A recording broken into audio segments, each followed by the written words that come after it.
Welcome to It's Up There Podcast. I am your active and attractive host for another episode of IUTP Pod. We are currently sitting somewhere on the charts. We don't know exactly what it is at this point. I think it's not important. What's important is the impact of the podcast, and it is growing. It is growing. We appreciate it, and we can feel the love. Today, if you are looking at the video version of this pod and you want to see the audio, you want to listen to the audio version. I get that wrong all the time. If you want to listen to the audio version, you head to anywhere you listen to podcasts and tap in It's Up There Podcast, and the audio will pop up. If you are listening to the audio version and looking for the video version, you head to YouTube, type in FOGFO TV. We should pop up. There's a playlist with podcasts out right now. So again, thank you guys so much for being instrumental in me building this brand, man, and being able to change my life and supporting me in that transition. Right. I'm starting now, man, to get so many different people, right, telling me like, yo, bro, we love what you doing. Yo, this part right here, bro, this is true. This is the truth, man. And I'm telling y'all, it's affecting what I'm doing in regards to it's making me feel good and feel like, it's worth the battle. Because believe it or not, as easy as it may look, and I'm not sure it looks easy to anyone when they view me, but if it does look easy, this is a hard fight. This process of building a brand this way without any influence from outside resources is a powerful thing, right? But it's happening and it's going. And so I'm just present and alive in the moment and appreciating the journey, man. A lot of us get caught in not appreciating the journey. We want the macaroni to be just right, but we want to take it out the oven too quick. You got to know when and where, man. And certain things is the universe will tell you, and the universe is opening up for me in regards to this podcast thing, right? And I got a lot to offer the world that they may not know, and that's cool, right? Because I don't mind playing the shadow, because I know from the dark is which come the light.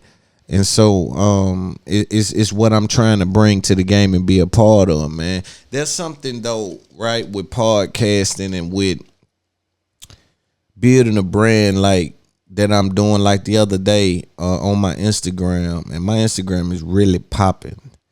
The other day I was getting a like every 5 seconds. It said that was the average. Like that means somewhere on my page somebody was liking something every 5 seconds. That's a very powerful thing, and that speaks to the brand building process that I'm in. But I was thinking about, sometimes I look at the industry and the landscape, and I think about it, like the NFL, the NBA, and I always tell y'all, as I'm a student of the game, you hear other people now try to say some of the talking points I have, and I appreciate them for having like minds, right? Nonetheless, there's something that happens in this game. This industry and the media and the fame has done something to black men, right? To the point where when you show a black man love, they tend to think it's weakness. It's unfortunate that it's that way, but a lot of the dudes on the internet, they think it's a weakness when you showing love to them. And I think sometimes they couldn't be more wrong, because only the strong can show compassion.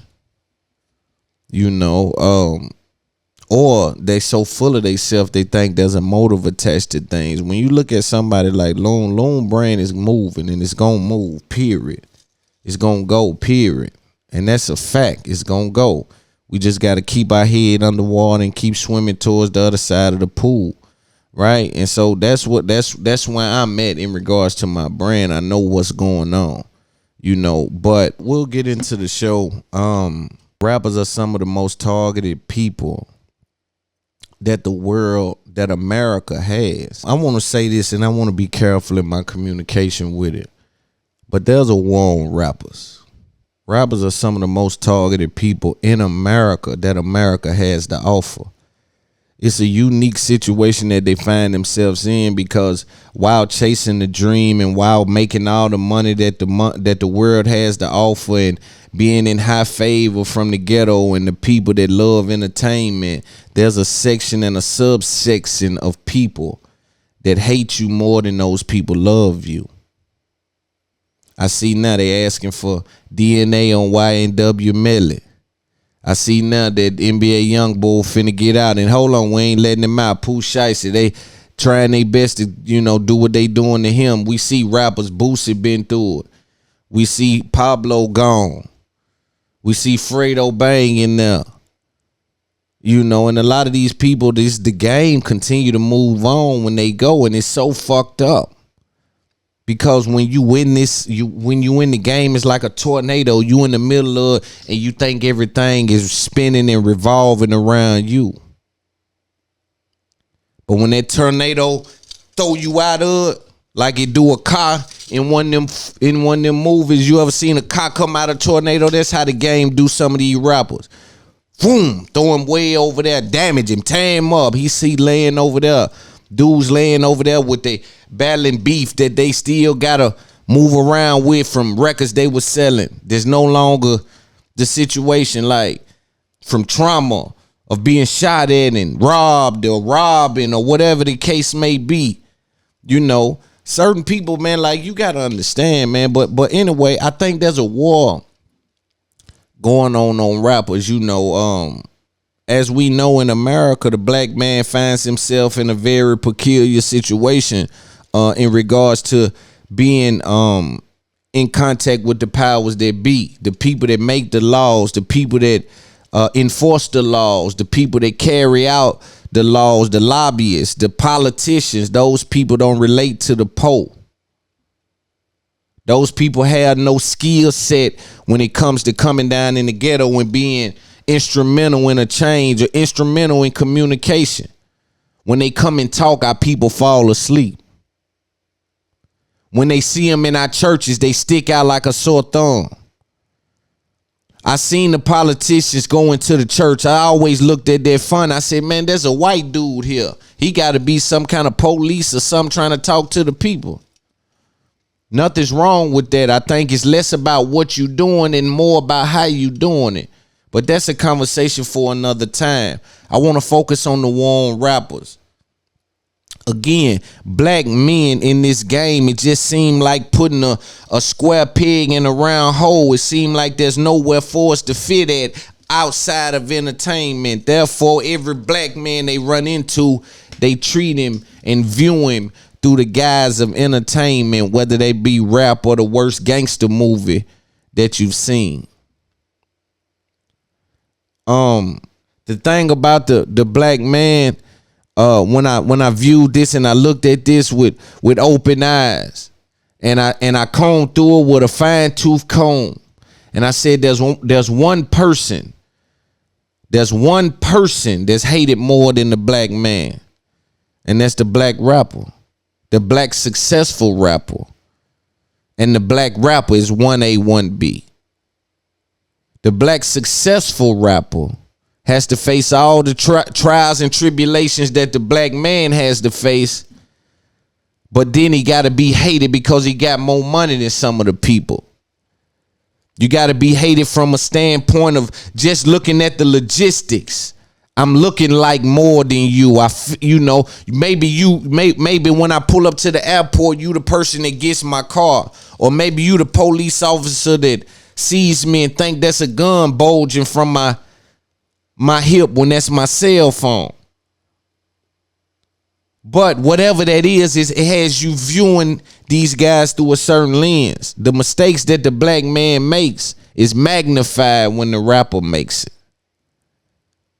We both fight through the same struggles. Don't get it confused. There's separation only when we talk about the lens and the attention that's put on it. And sometimes because don't get it confused, I know DAs in the neighborhood that had it out for people. One of my homeboys, the DA said he not retiring till he get him, and he got him and retired in real life. Like, how you gonna put that on the thing? Like, I'm not retiring until they get him. What if I stop? What do you mean? How you gonna get something that ain't given? Listen, how you gonna get something that ain't given? That's y'all problem. You so entitled, or you think somebody so dumb, you gonna get what I ain't giving. I ain't giving that. But you gonna get it from me. You hell bent on making sure that I'm not retiring till we lock that individual up. That's the black man fighting. To magnify that when I got $2, $3, $4 million in jewelry, my car is $400,000, and it got $300,000 or $400,000 Escalades behind it. So that's like $1 million in vehicles just that pulled up to drop one person off, and he looked like $3 million in jewels. It's a different kind of hatred come from them people, man. Some people, I'm trying to tell you something I know. Some people are dealing with a high level of hatred, man. So when I see, them ask for DNA on Melly, it's like, I know I'm not saying the crime they committed. I don't know much about that. What I'm saying is the length that they're going to try to prove that sometimes gets fast tracked when you're a famous rapper. It used to be, remember I told y'all a couple of episodes ago, it used to be the opposite. I think Tip was the last one. Famous rap dudes used to get love from the judge a little bit. Like, oh, he's a rapper. Like, now you come in as a rapper, you really face 10 times more than these dudes. They hate you dudes. They think y'all funding the war. But they don't understand the liberation can be viewed as the war when you're dealing with racist individuals. See, when I'm liberated, you look at me as a threat. I no longer operate in your confines, the constructs you have in place. I no longer operate inside the walls that you've placed there. The ceiling has been removed. My people don't worry for things anymore. Now I become free in my thinking, free in my movement, free in my altercations and my involvements. And somebody got to know that I only learn when I got the ability to learn. You can't tell them in the ghetto to pick a book up. They don't know where the next meal coming from. Mama got to figure out how she going to get you to work today. She need 20. She got the car. That car paid out. Run a little hard. It's paid out, but mama need 20 for gas to get you to work. Ain't got nothing to do with her. This is issues in the ghetto. They can't worry about, man, let me go get this information on Get With Tony the Closer. That's why I told Tony the Closer, you got to come to the ghetto. They don't got the information in it. Let me get with Tony the Closer, man, and I'm going to see if I can't read this seminar, go down to Miami. Man, it's people that need liberation in the ghetto. But the white folks view our liberation as a threat. So now transfer that to the rapper that's liberated. Oftentimes generational wealth is involved. And he still look like the ghetto. He still look like Lil Ray Ray that they be chasing. And his energy say untouchable. That's it. I always tell you the white people perspective is off when they deal with us. You think you looking at untouchable when you looking at grateful. You think you looking at untouchable when you looking at grateful. The chest out say, look what I've been through. You think it say, look what I'm going to take you through. The jewel say trophies from a nobody that had nothing. To you it say high level drug dealer. Your perspective is off. Your perspective is off. When they see us celebrate somebody coming home from prison. Only thing I don't like about that,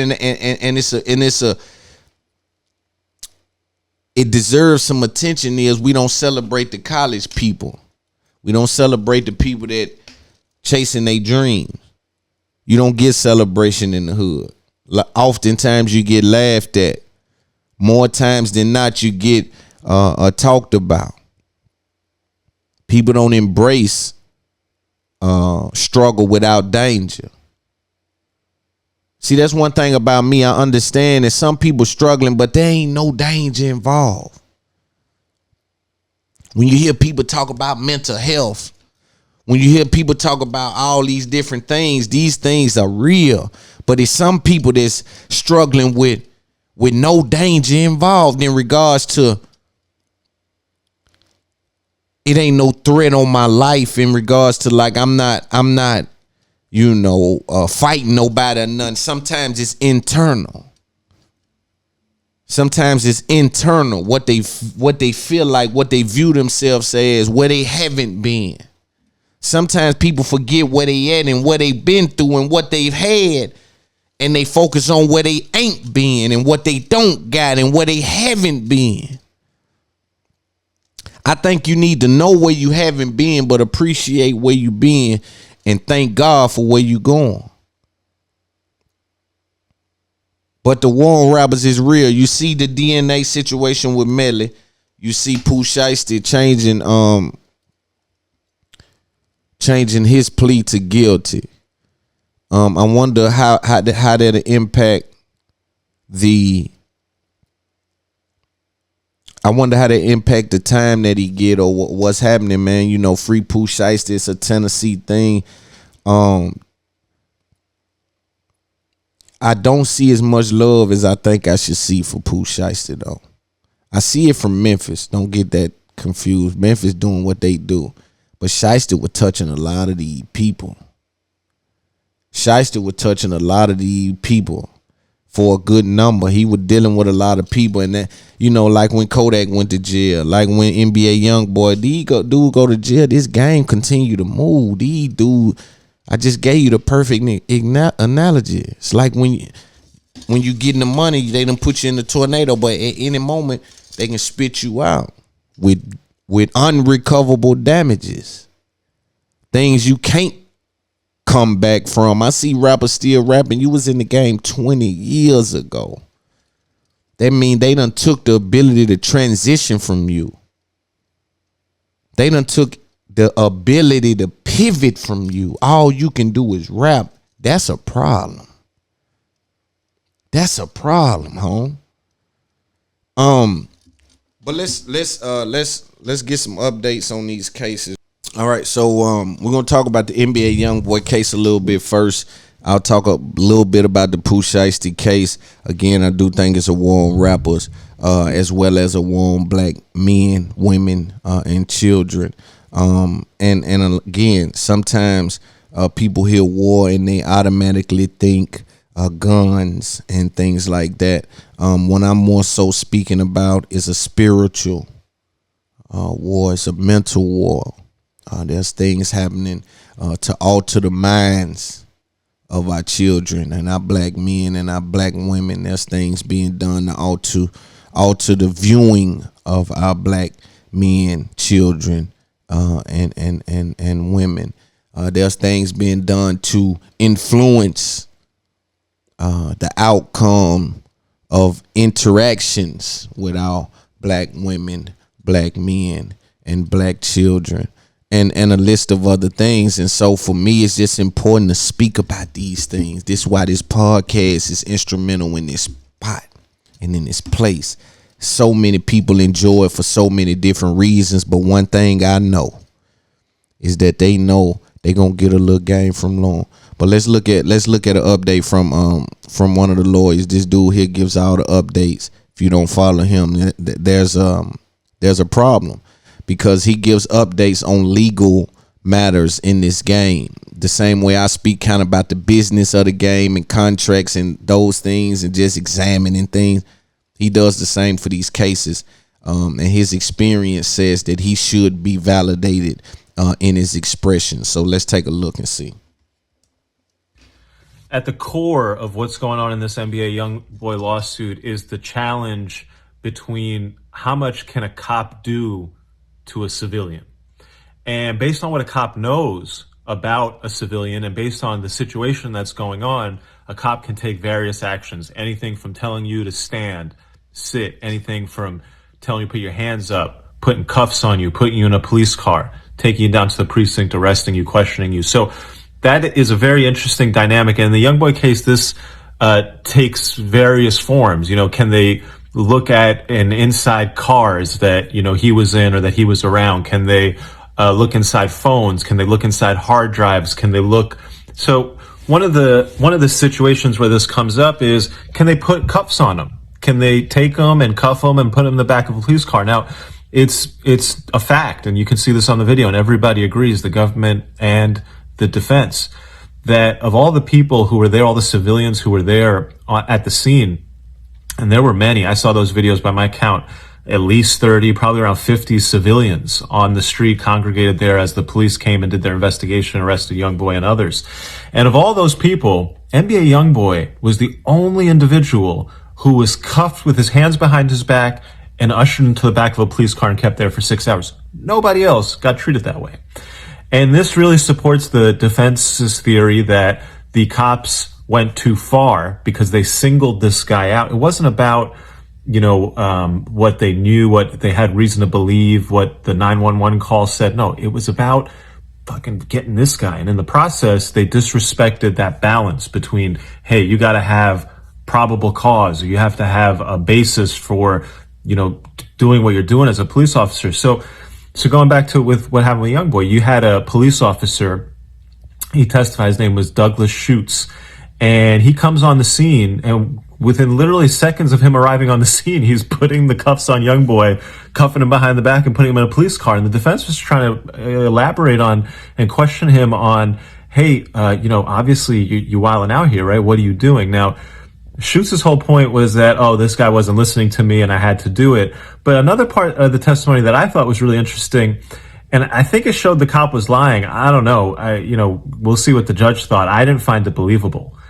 But this cop, he says, no, I wasn't trying to go after NBA Youngboy. I didn't even know who NBA Youngboy was before that day. Now, mind you, Douglas Schutz is a member of the Baton Rouge Street Crime Unit, and they had admittedly been involved in investigations where NBA Youngboy had been arrested, and more pertinently, in the days leading up to this arrest at the music video basically shoot, he was lying. In the weeks and the months leading up to it, they had been contacted by the FBI about the FBI's investigation into NBA. So within that context, this guy Douglas Schutz goes in there and says, "I'd never heard of this dude before." And when you watch on the body cam footage, there's this moment where the guy arrests him and then he starts asking him for his name, and Youngboy's looking at him like, "Big dog, man, you don't know my name. You know who I am. That's why you came after me like this. You know exactly who I am. Nobody in Baton Rouge doesn't know me. Definitely nobody on the street crimes unit doesn't know me." And then, he's like, "Oh no, what's your name? Spell it." And I didn't find it believable. I don't know, maybe somebody who knows Douglas Schutz can tell us whether or not he knew NBA Youngboy prior to September 28th, 2020. But I certainly believe that he knew him. He saw his face. He went and targeted him. We'll see what the judge says.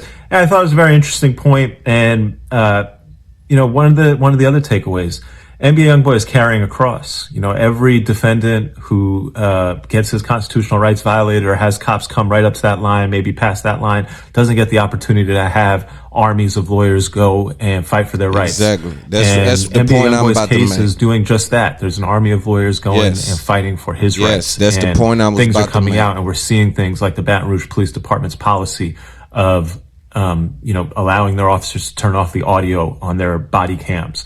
It makes no sense. The things that come out here, these are sort of little waves that ripple out and have bigger effects. And in that sense, he is very much carrying the cross.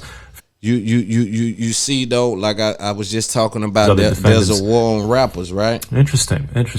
But you see, I was just talking about there's a war on rappers. We see what happened to Melly. We see what happened to Meek. We see Tip went to jail. Wayne.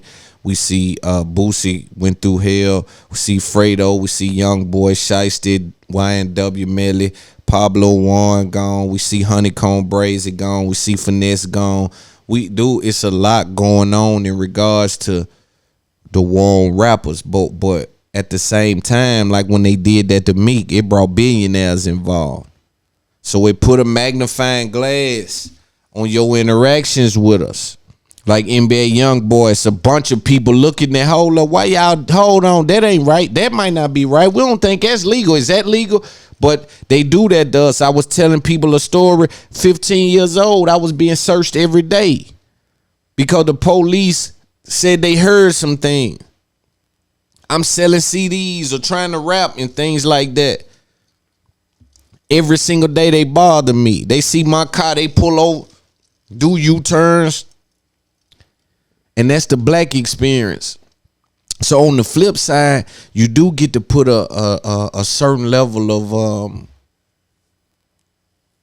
there's a certain level of eyes or a certain level of attention on what happens when you deal with the right rappers, right? NBA YoungBoy makes a lot of money for not only his label, but for YouTube, for Spotify, Apple, all these people. He generates, the kids really listen to this dude. So he generates clicks. Not only, like I say, it's a lot of stealing of the money going on. So when you hear them say they, YoungBoy is worth this much to the label, man, it's still back channels of shit going on. People that's eating off YoungBoy YouTubes that ain't got nothing to do with it. Pages that's eating, or pages that's getting traction on Instagram that ain't got nothing to do with him, but that helps their platform. So you never know where the interest lie in regards to this. Let's see if he got another update about YoungBoy. YoungBoy gets a bond. He's going to get out about 15 minutes ago at 3:50 Louisiana time. Judge Shelley Dick of the Middle District of Louisiana granted NBA YoungBoy a bond for the duration of his trial. There are certain conditions. He's going to be restricted to a residence in Utah. He's going to have ankle monitoring on. He cannot leave that residence for any purpose. Nobody can stay at that residence with him except for his family. There are limits on visitors. Only 3 visitors may be allowed at a time. Obviously, there are all visitors must be approved either by the judge or pre-trial.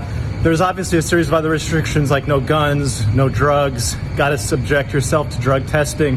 One of the key issues that the judge looked at in granting this bond was that the first time she had looked at it, the government presented evidence that an LAPD report that this guy was running from cops doing 80, 90 miles per hour. In fact, the real testimony came out. The cop who apprehended him, he was doing 45 miles an hour. The judge looked at that.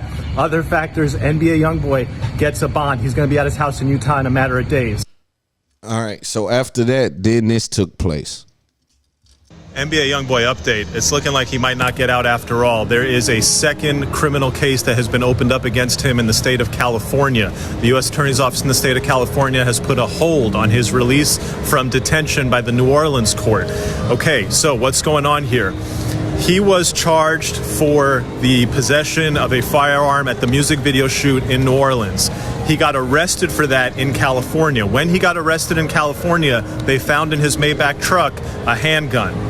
So he got charged in New Orleans. Today he got a bond on the New Orleans case. However, he's got a second case in California for that other gun charge.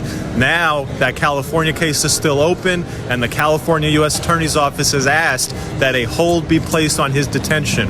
What will have to happen is his lawyers will now have to go to California and file a motion for the California judge to release him. Stay tuned. Again, so a lot going on. You see what happened. He was getting out. They put a hold on him. The Pooh Shiesty thing is a little bit more complex. We'll get into that and some other things after this break. We'll be back. All right, so we'll get into the Pooh Shiesty situation. For those of you who don't know, Pooh Shiesty was in a legal situation in Miami and consequently got charged with the Hobbs Act. So there's 2 separate situations going on down in Florida where they are trying to pin certain things on Pooh Shiesty. Been rumored to face life and things like that. We've heard rappers like Jack Boy and Big 30 come out and say he's not gonna get life. Florida kind of does that. They kind of play with that life sentence thing to try to make you probably cop out. It's a lot of games and a lot of education. One of the weirdest relationships that I see nowadays, right, is the relationship between the streets and the people in the streets with the information that they should have based on the career path that they chose. There's so many people in the streets that don't know anything about the court system, right? And this is not about shiesty. This is just how my mind works. I got to thinking about, wow, just think about how many people don't know the rules in regards to what they're up against. And every day they stand to break those rules and be in a circumstance where understanding the boundaries and understanding the language that's being used in the courtroom could be the difference between you getting 20 years and 2 years. So again, one of the most strange relationships. It's almost like there's people in the street right now with $400,000-$500,000 that don't know what an amendment is. They don't know how to go down there and file a motion. They don't know the tricks and the trade of what happens in the courtroom between the lawyer and the DA, or the lawyer and the judge, the relationships with the DA and the lawyer, the DA and the judge. Like, they don't have any insight on those things, yet they've ran up an extreme bag in the streets. Again, the streets is one of the most reckless businesses, man. Because not because of what you're doing in the streets, because you don't have any control as to who else is out there doing things. Right? One of the reasons I got out the street was, man, it ain't about them tapping my phone. It's about them tapping your phone. And then I thought about, like, a lot of these street dudes I know and a lot of dudes I rubbed elbows with in the street. I knew they, respectfully, they thought they was getting more money than me, and they kind of thought they didn't understand which one I'm working. They think this little shit I'm over here doing with them, the only thing I'm working. But they didn't understand, bro. I pull up on some people. This is verifiable information. I can pull up allegedly on somebody and get $500,000 brought anywhere in my town if you got what it is that need to be had. So people were thinking that was my only, but I was doing 4 and 5 different other things. They got to ask which one you working because they don't know. But I knew then that niggas had more money than me, but they didn't have more game than me. First thing they would do when they thought they were getting a little warm, when they thought the police were kind of getting on them, they'll change their phone number. I instantly said that was dumb. Or they got a flip phone. Indeed, the flip phone thing still got a little value to it, because, and I almost think they done got onto them flip phones. If you ain't got one of them old phones or one of them satellite phones, if you got a flip phone, all the new flip phones you can go buy in Family Dollar and all that, I'm thinking they done figured out in some kind of way got a chip in there just like these other phones. Now, it don't got the screen and all that to make you think that you ducking something, but I think it still may have that. Nonetheless, these dudes would change their number and think they was ducking the federal government.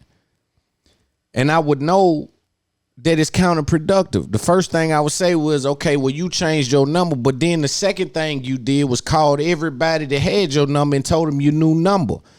So all they got to do is wait, because those people that had your old number will get your new number. So they tap the phones of the people that's calling you. So every time you change your number, they just wait till the dude get your other number and call you. They got him tapped. This is what I was thinking. I never said nothing, though. My uncle always taught me, don't never put the game out against yourself. That's why the game I give is the low level game. I'm flooded with information, so certain things I can't even talk about. I can't play me against me. It'll be stupid to do that, right? I'm not putting everything I know out, but I'm giving game out because I got to be disruptive in the marketplace.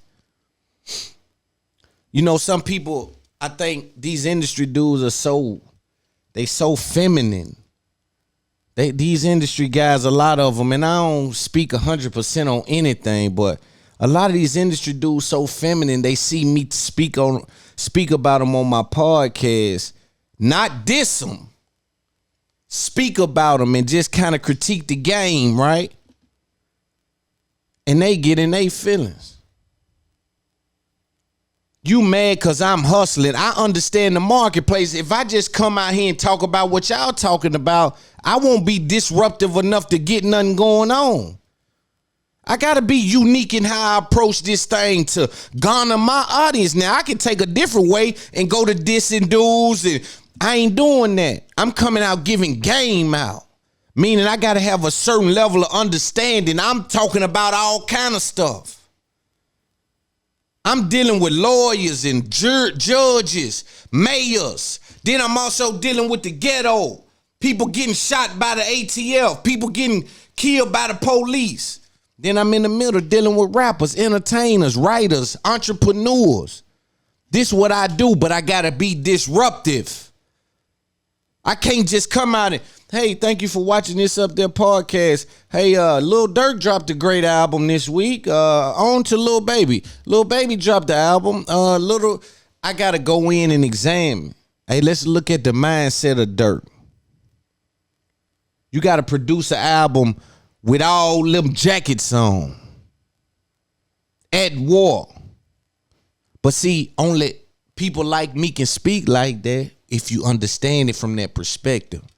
My job now is to monetize my perspective.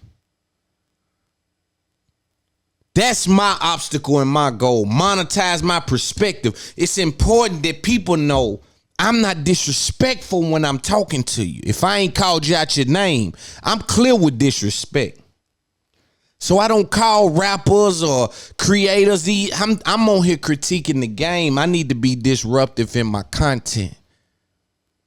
I don't have to explain that, but I thought I'd take some time out to explain it simply because I understand how things can be viewed. And I'm seeing you guys, some of you guys, be sensitive enough to feel played by me breaking the game down. If I'm wrong, come have a conversation and clear it up.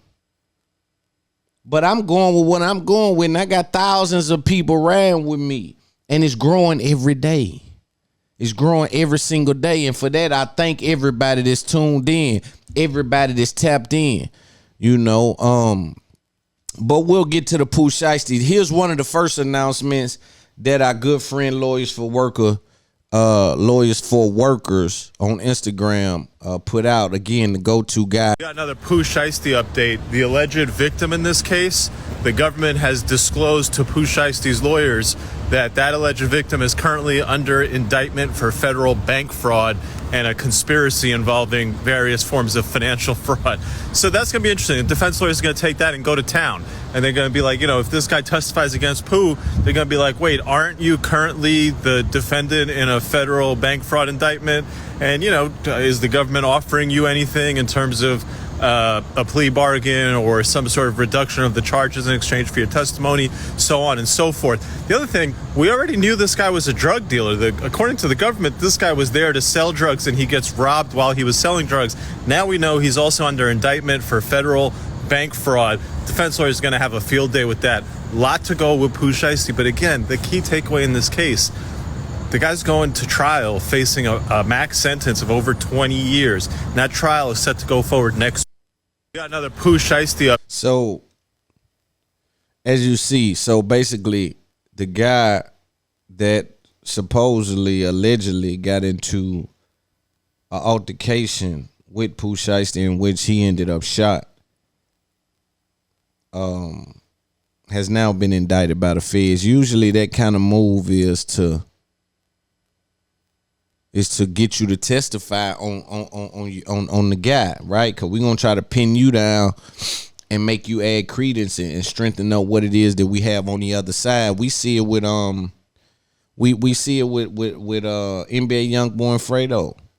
I think they situation kind of pivots off each other in regards to the police activity, the police investigation. If me and you got beef and they investigate me and we shooting at you, they gonna see us push up on you. If it's some activity going on, if something's happening, they gonna see that happen or get word or when somebody's telling me, yeah, we stepped on that little nigga yesterday. Something's gonna come through to alert them that there's an issue with the other side. Then they kind of start watching the other side because they want to know who is this you into it with and how deep is it and will they kill you so we can't charge you and things like that. As you see with Tekashi case, how they try to move in when they act like he was in danger. You know what I'm saying? So sometimes who you into it with, or if there's beef in it, that's why they say, see, you remember hearing people say beef ain't good for business. It ain't just because the police will be called and people telling, it's for that kind of thing too. Yo, if me and you into it and they start investigating you from a federal level and we in the same circumference and we really, there's gunfights going on, people getting when they run into each other, dudes getting fired on, and robberies and little chains being took, disc records, and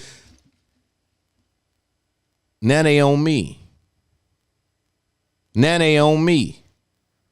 So that's what they usually do in this thing now.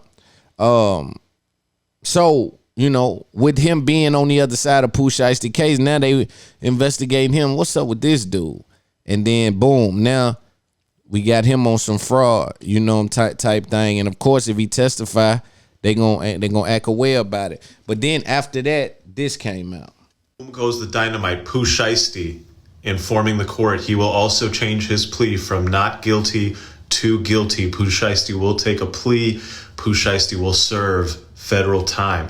Here's the thing. He's pleading guilty to the Hobbs Act under the federal sentencing guidelines. He's going to score out, and he's going to do several years. Could be over 5 years. Boom goes the dynamite. Pooh Shiesty.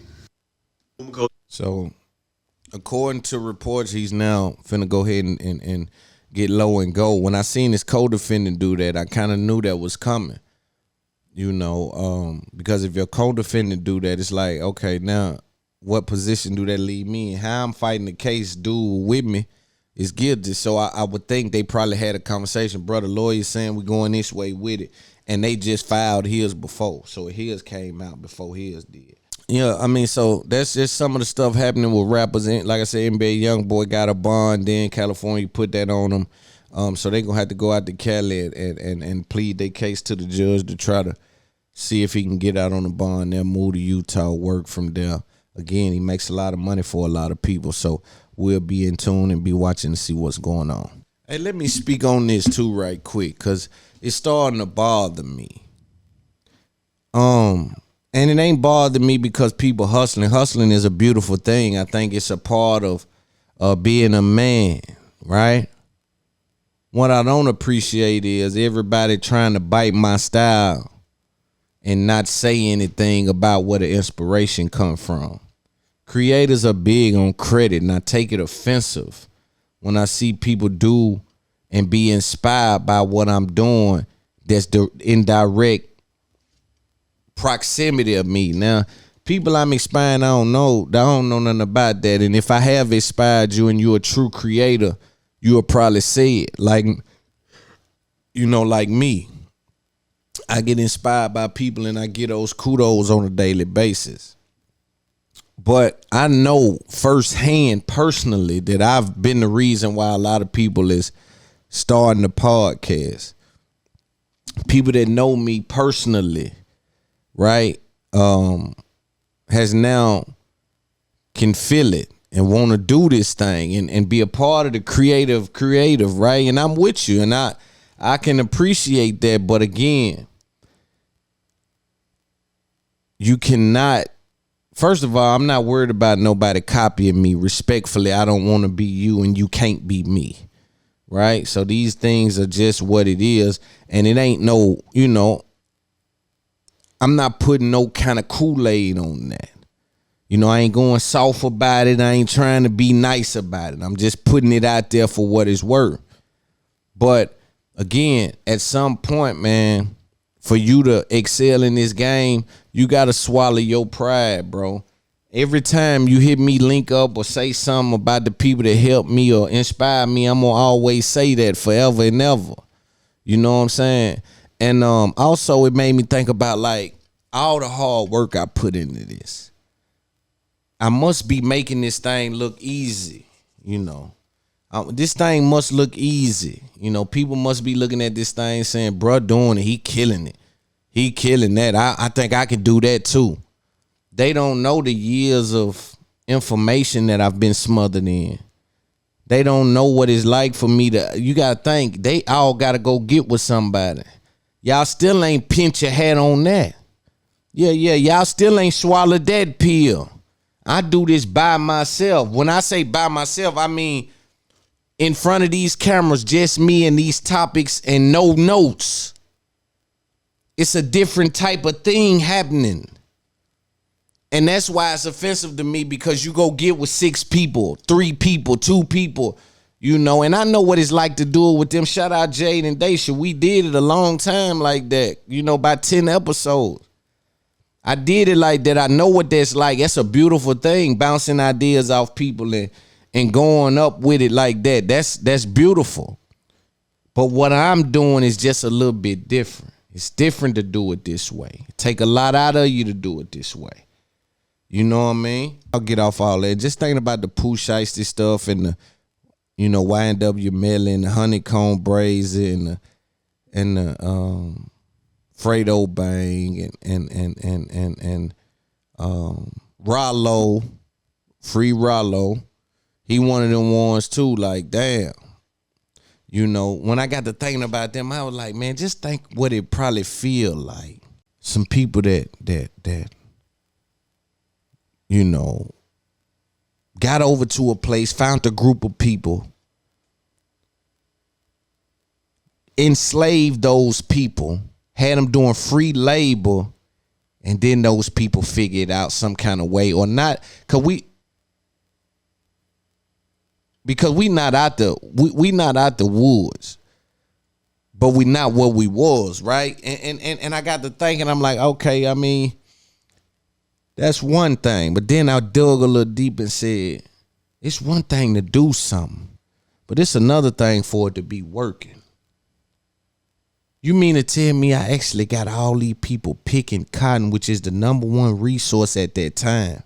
They picking cotton for free, and we building multi-million-dollar organizations. It's working. It's working. Then all of a sudden, some laws change or something. They messed up the whole. Just think if your trap working. Just think if that little style working. You doing on that beat, that record. Just think that little move you do on your old lady, that's working. All of a sudden, you go in there with that move, and that's no longer. You got to figure something else out. You know what I'm saying? Then that's what made me start thinking, okay, so this where the unfair and the masking of the intentions come from, right? Because whatever the law says mean I can't do it outright.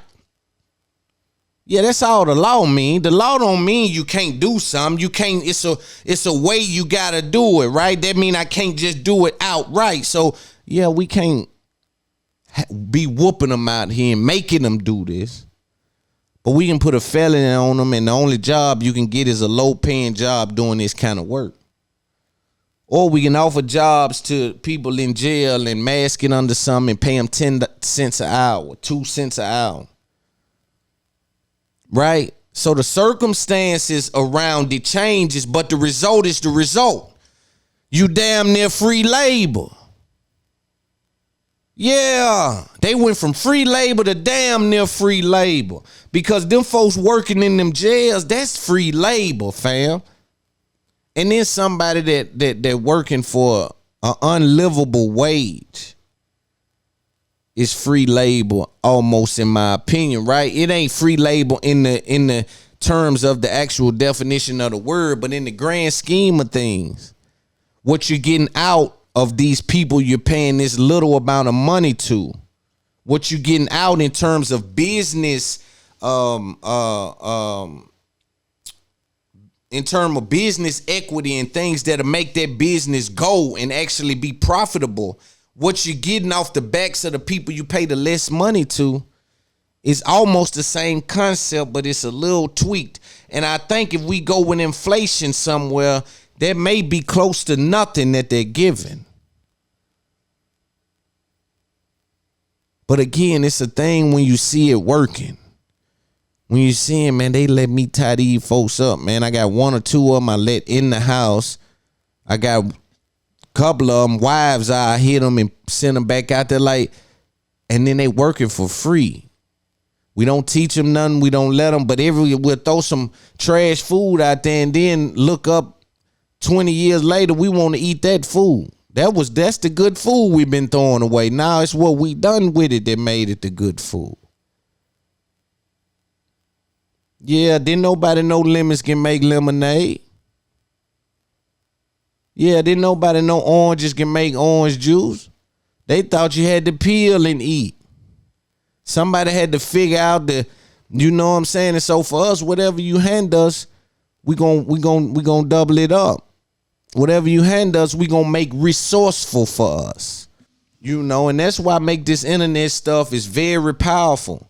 You see the information getting around in the same breath. This is why I do applaud people that's doing real work in the online field, like, you know, the Tony the Closers or whoever that's selling courses.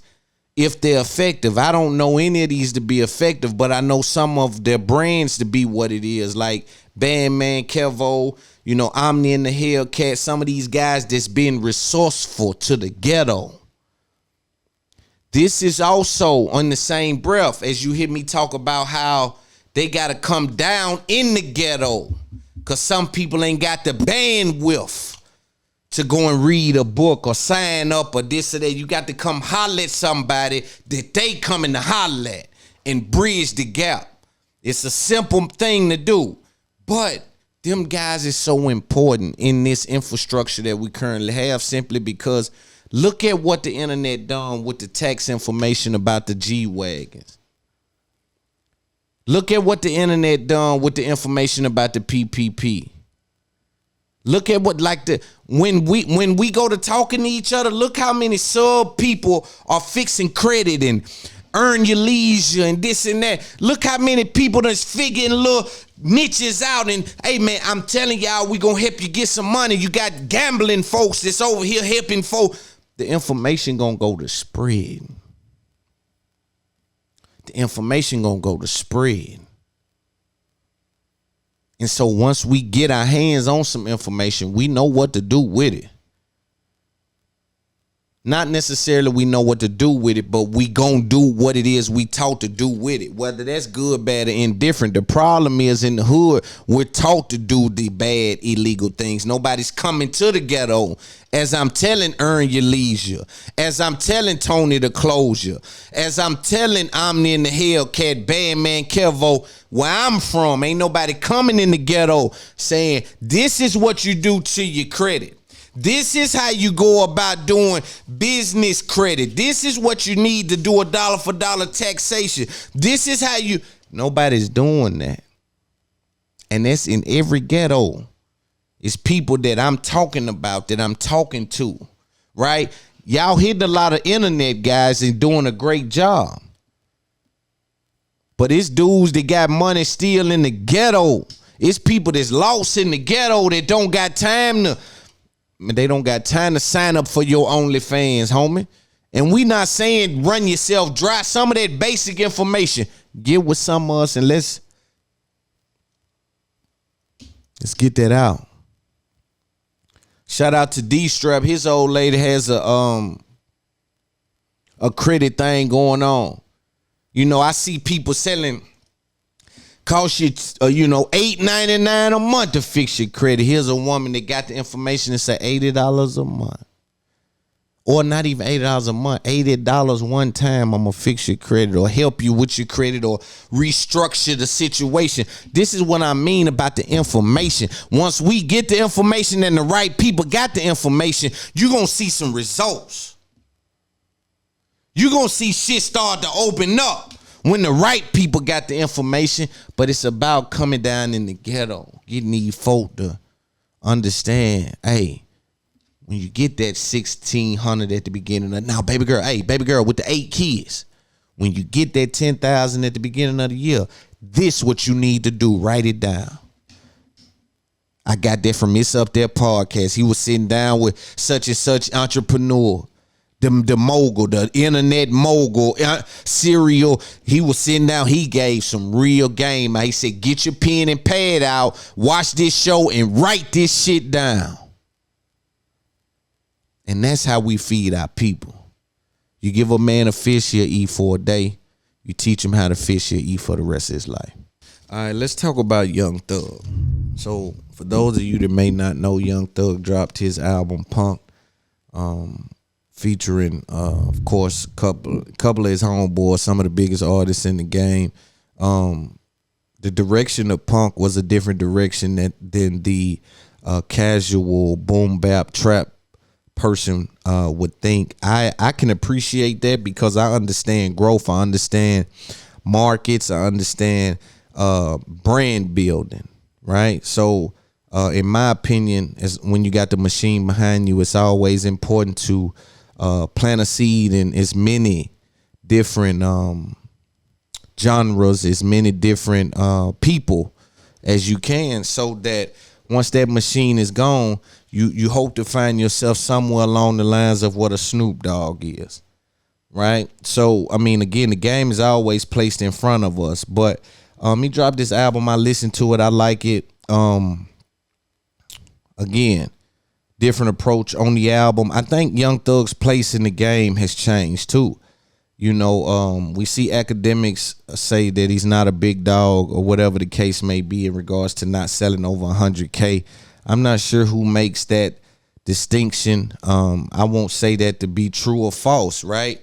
I would say that I don't think a 1 week of sales indicates someone's stature in a game that's so complex, right? Because what if somebody that I influenced or had direct responsibility for is selling 400,000, you know? Or what if I sell that 90, but I do a tour to make 20 million? Like, I just don't think it's that cut and dry to say who's a good artist, who's a big dog. I think big dog status ain't just money.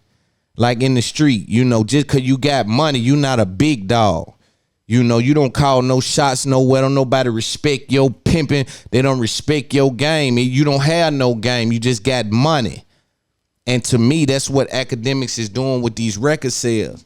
I think Thug's a big dog in the game. I think Meek Mill's a big dog in the game. Again, my analogy says that just in the street, just because you got money, don't make you a big dog. Okay, so I'll tell academics to use the same thing you used on BET. You saying that BET ain't a big dog, but they got more clout or more history and more culture equity than anyone.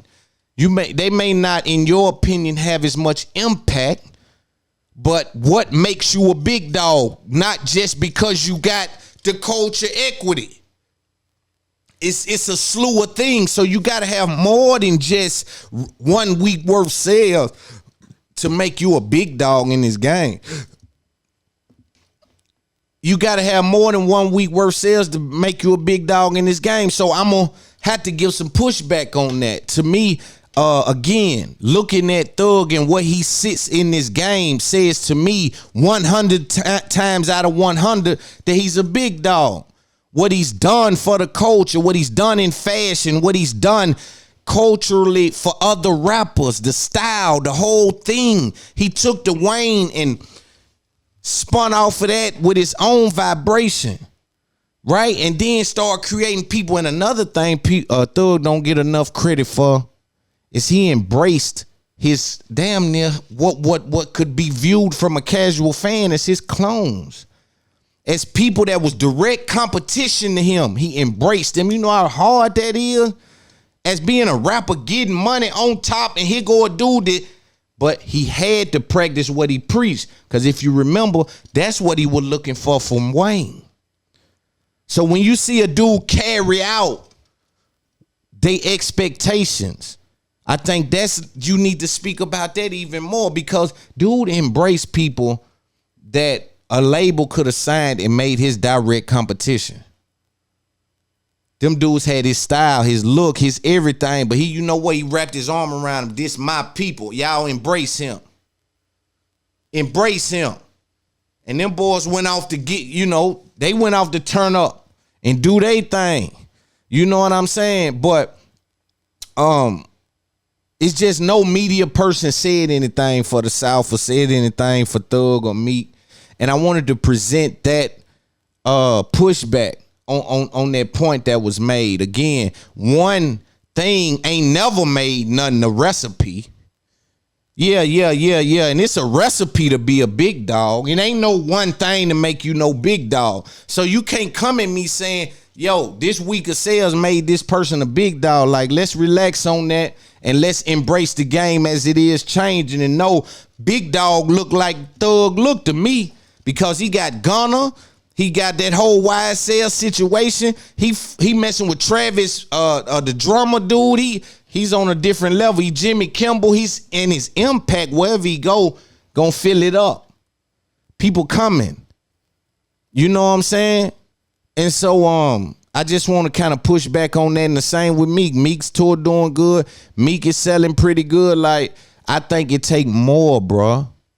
It take more than just one thing to make you a big dog. And also with speaking on the Pooh Shiesty and NBA Youngboy, just the legal things with the war on rappers from law enforcement.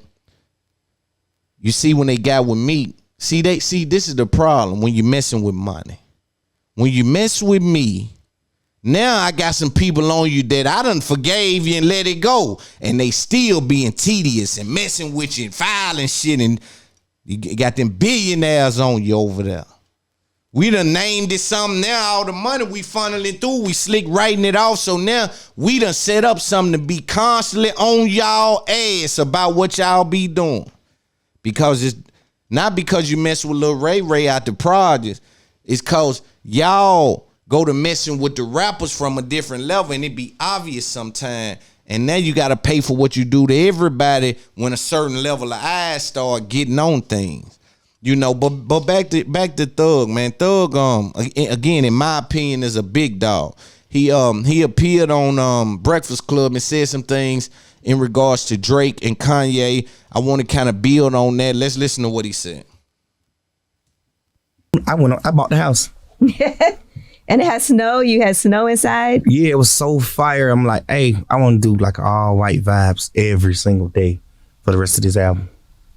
That's literally what it was. Wow. It actually had nothing to do with Kanye. Like as I was like looking at the black pictures on the internet, I'm like, oh fuck, it looked like this. But like, I was just thinking, just pure like I want to look white. Well, why'd you want to be on Donda so bad? I saw you say that you called him and said, if I don't get on this album, it's gonna be a problem. It ain't that I want to be on it so bad. It's just like, bro, we got 100 songs, putting the motherfucking songs out, nigga. Like, you a billionaire, like you had to. You know, I'm wondering is the game getting to a place where they kind of getting upset with Kanye with this bringing some of the hottest rappers in, getting them to write and do stuff for you and not putting it out. You know, like, I wonder is they starting to feel like there's a motive behind that or there's motivation behind that. You know, because there's people that say like, you know, this game is very slimy, you know, and I'm not sure what happens at the top, you know, but I do know this game is dog eat dog, and sometimes it sounds like the rappers are starting to get a bit frustrated with the hoarding of their styles or whatever's happening with some of these bigger acts that's collaborating with these people but holding it. You know, because you got to think some of these people like, man, this is it. Yes, I finally got one with Big Dog. Now they finna put it out and it never come out. It's like, why he stopped me then? I wonder. Oh, man, maybe he didn't understand how to transition when he was doing that melody. And he wanted me to come in and say, oh, that's how Thug transitioning out of that. Okay, and so he took that from me. Or, you know, it's man, I'm telling you, man, it's because it's technique in this game. Everybody talk about talent. A lot of it is technique. You don't hear that nowhere else. They don't understand it that way. But I'm telling you, a lot of it is technique. How to do some of these things is the problem. You hear Baby and his voice sound like that. You hear Tory Lanez and his voice doing that. You couldn't imagine how that sound without that effect. And how comfortable he got to be with sounding trash until they put the effect on there. That's a different mindset. You got to know this going to sound bad. Because most people that's creative, if you're doing something that sounds bad, you stop. But some of these techniques require for you to be offbeat and sound terrible for it to catch it right and pitch it right. It's weird. Let's listen to a little bit more what Thug was saying. Where it's like, you don't need none of this shit. We do though. Mm-hmm. So if I was Kanye West or Jay-Z, if I just say I was Jay-Z or Kanye, I probably would have more features than anybody in the world. You know, if I'm at the point where I know me being on your song can make it number one, I'm definitely getting on the song. That's what I respect about Drake. Yeah, you all got that number one song right now. Yep, he as soon as we heard that was a hit. Touch everybody, and he genuinely do it. People think like, oh, he do it for clout or he do it for these songs. This nigga do not need no motherfucking clout. I mean, he is the clout. Right. That's Mr. Clout. Mm-hmm. Shout out Drake. Way Too Sexy was your concept, though? It feels like a Doug song. You know, you got to know what it feel like. You got to know what it feel like. You got to know what it feel like to be Drake, bro. And for people that's $1 million niggas still understanding, like, because all some people like it need is credit. Real creators, they just want some credit for what they doing, bro. Cause I'ma be all right. I can do it like this. But I make a conscious effort to touch y'all.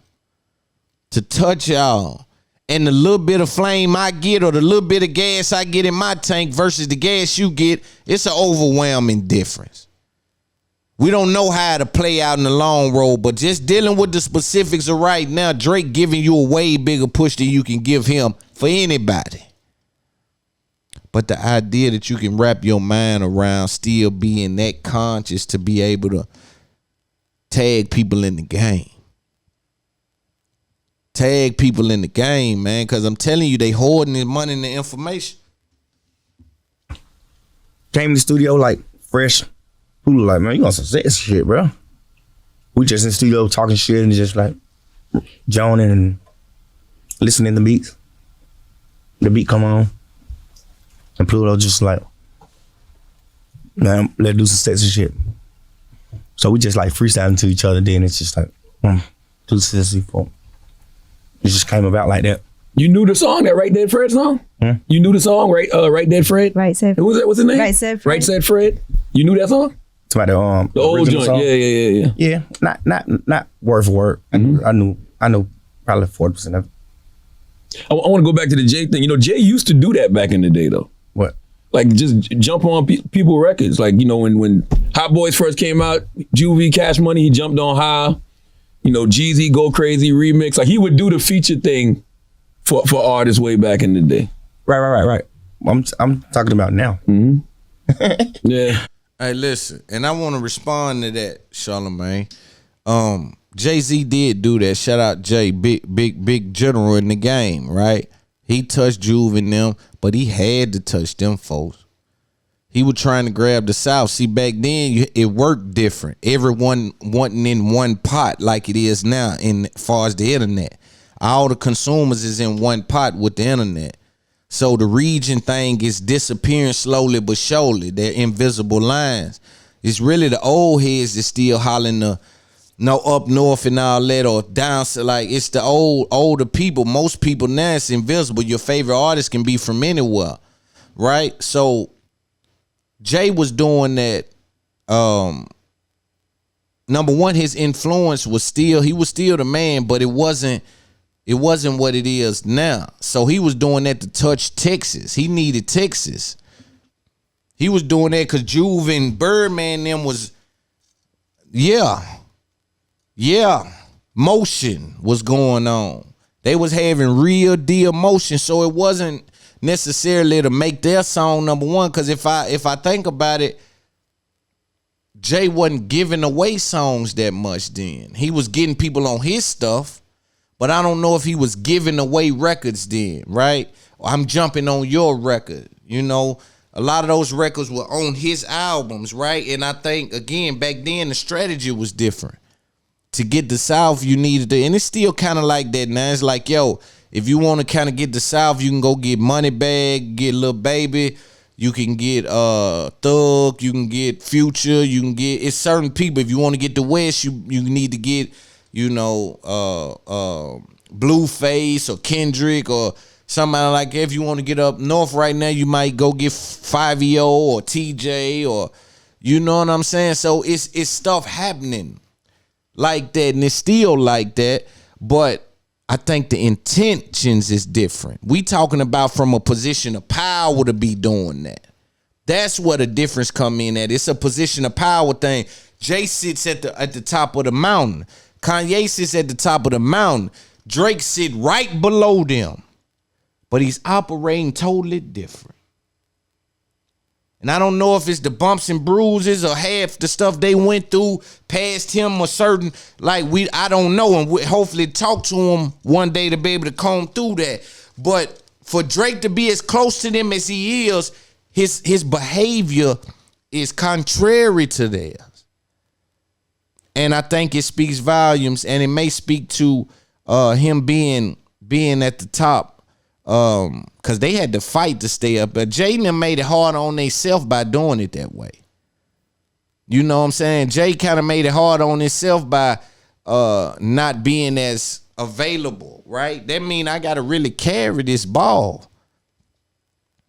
And so yeah, man. But like I said, Thug and a lot of those people, man, you gotta give it up to them, man. And again, hopefully we get a response from academics or somebody out there to explain or to rebuttal my opinion in regards to the big dog 100,000 thing. One hand wash the other, both wash the face. These dudes are superstars, and 1 week of sales I don't think speaks to the 10 or 15 years of results that we're dealing with, respectfully. All right. So let's talk about Academics. Academics has a podcast. He's been running around getting a lot of interviews. Shout out to Academics, working hard on his podcast, doing interviews with a lot of different people. And he had one with Van Lathan. I want to spend some time on Van Lathan because I'm not sure that people that listen to me or the trap or the hood or certain people give him the credit that I think he deserves. When I watched him sit next to DJ Academics, I had a newfound respect for his communication ability, his ability to articulate. I said, this dude here is a monster. And I know people just look at conversations as conversations. I view them totally different. So when they was watching, when they was talking, I'm like, this dude is good. This Van Lathan dude is good at his thing. And if you don't know who he is, he worked at TMZ. Has a podcast on the Ringer right now. I forgot the name of it. My apologies. Because it's important that we all shout each other out. You know what I'm saying? But I'll probably put it on the screen here. But this dude is a very talented media personality, and he's evolved into the Charlemagne-esque type of lane, trauma, rebuilding yourself, healing and things like that. So maybe that's why a lot of people don't see him a lot, but he walked away from TMZ, I believe. But these dudes had a great conversation, and the way he articulated things, especially about the Warren Chirac, I had to give him some flowers. So shout out to Van Lathan. Again, I'm not a hater, so I always give it up to people that's in this space that's doing really, really good creative things. Shout out to him. Now, looking at Academics' platform, I see he's running around getting interviews, and the first thing I said was, I forgot about Joe Budden. Would Joe Budden be on that DJ Academics podcast on Spotify? I thought about it, and for some reason I want to say no. Because to bring your voice, or if he does it, maybe he's trying to show Spotify that one episode over there was the biggest episode of Academics thing. I'm the big dog. He can really steal some power like that if he do it. But I thought about would he do it, and I think if I judge Joe off what he's done in the past, unless he's very desperate, I don't see him doing it. Because he walked away from Spotify, took his podcast off Spotify. Why would he go and do an interview that's exclusively on Spotify? And I know X trying to make it happen. He's trying to get Charlamagne on there. He's trying to pull all his strings on there for his first season. If it, he may want to slow down a bit. You may want to slow down a bit because what you gonna do in year 3? Or you gonna re-interview Charlamagne and re-interview Joe or re-interview, like, you want to spread some of those things out. You know what I mean? Some of those real influential, inspiring interviews. Some of those, you may wanna spread those out.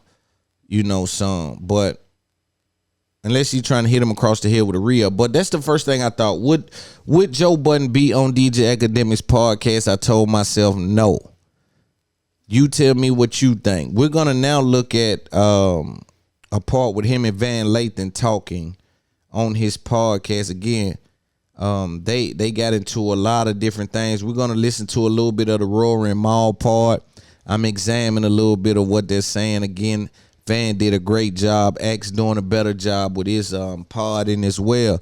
This game is getting.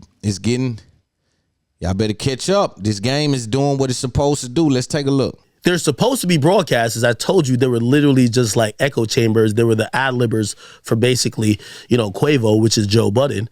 And so we just popped in. He's talking about Rory and Mal and their situation. Van has came to him like, yo, you've been redundant in regards to what you've said about them.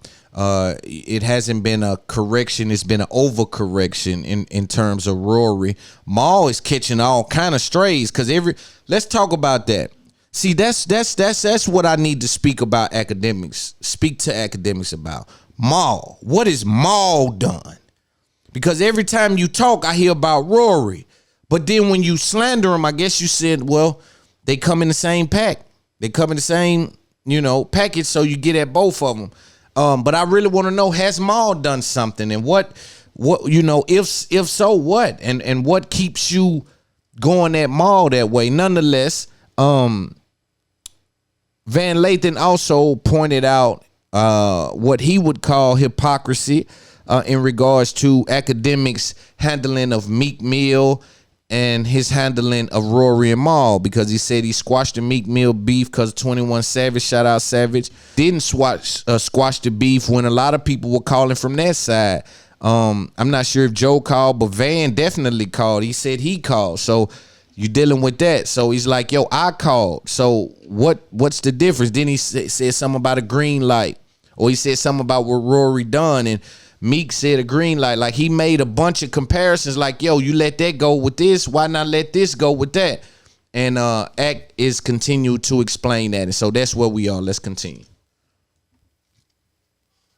And they were getting roasted by me. Mm-hmm. And because they couldn't either contractually talk by themselves or whatever the reason is, one of them chose to try to make a lightly veiled threat. Right. And the moment as opposed to a direct threat that came from Meek. Well, even forget the threat. You're talking about the actual pulling up to the crib. Exactly. Yeah. Once that happened, I said, okay, we're done with tweets. No. Even if Meek was like, yo, if I ever see Ak, I'm gonna slap him.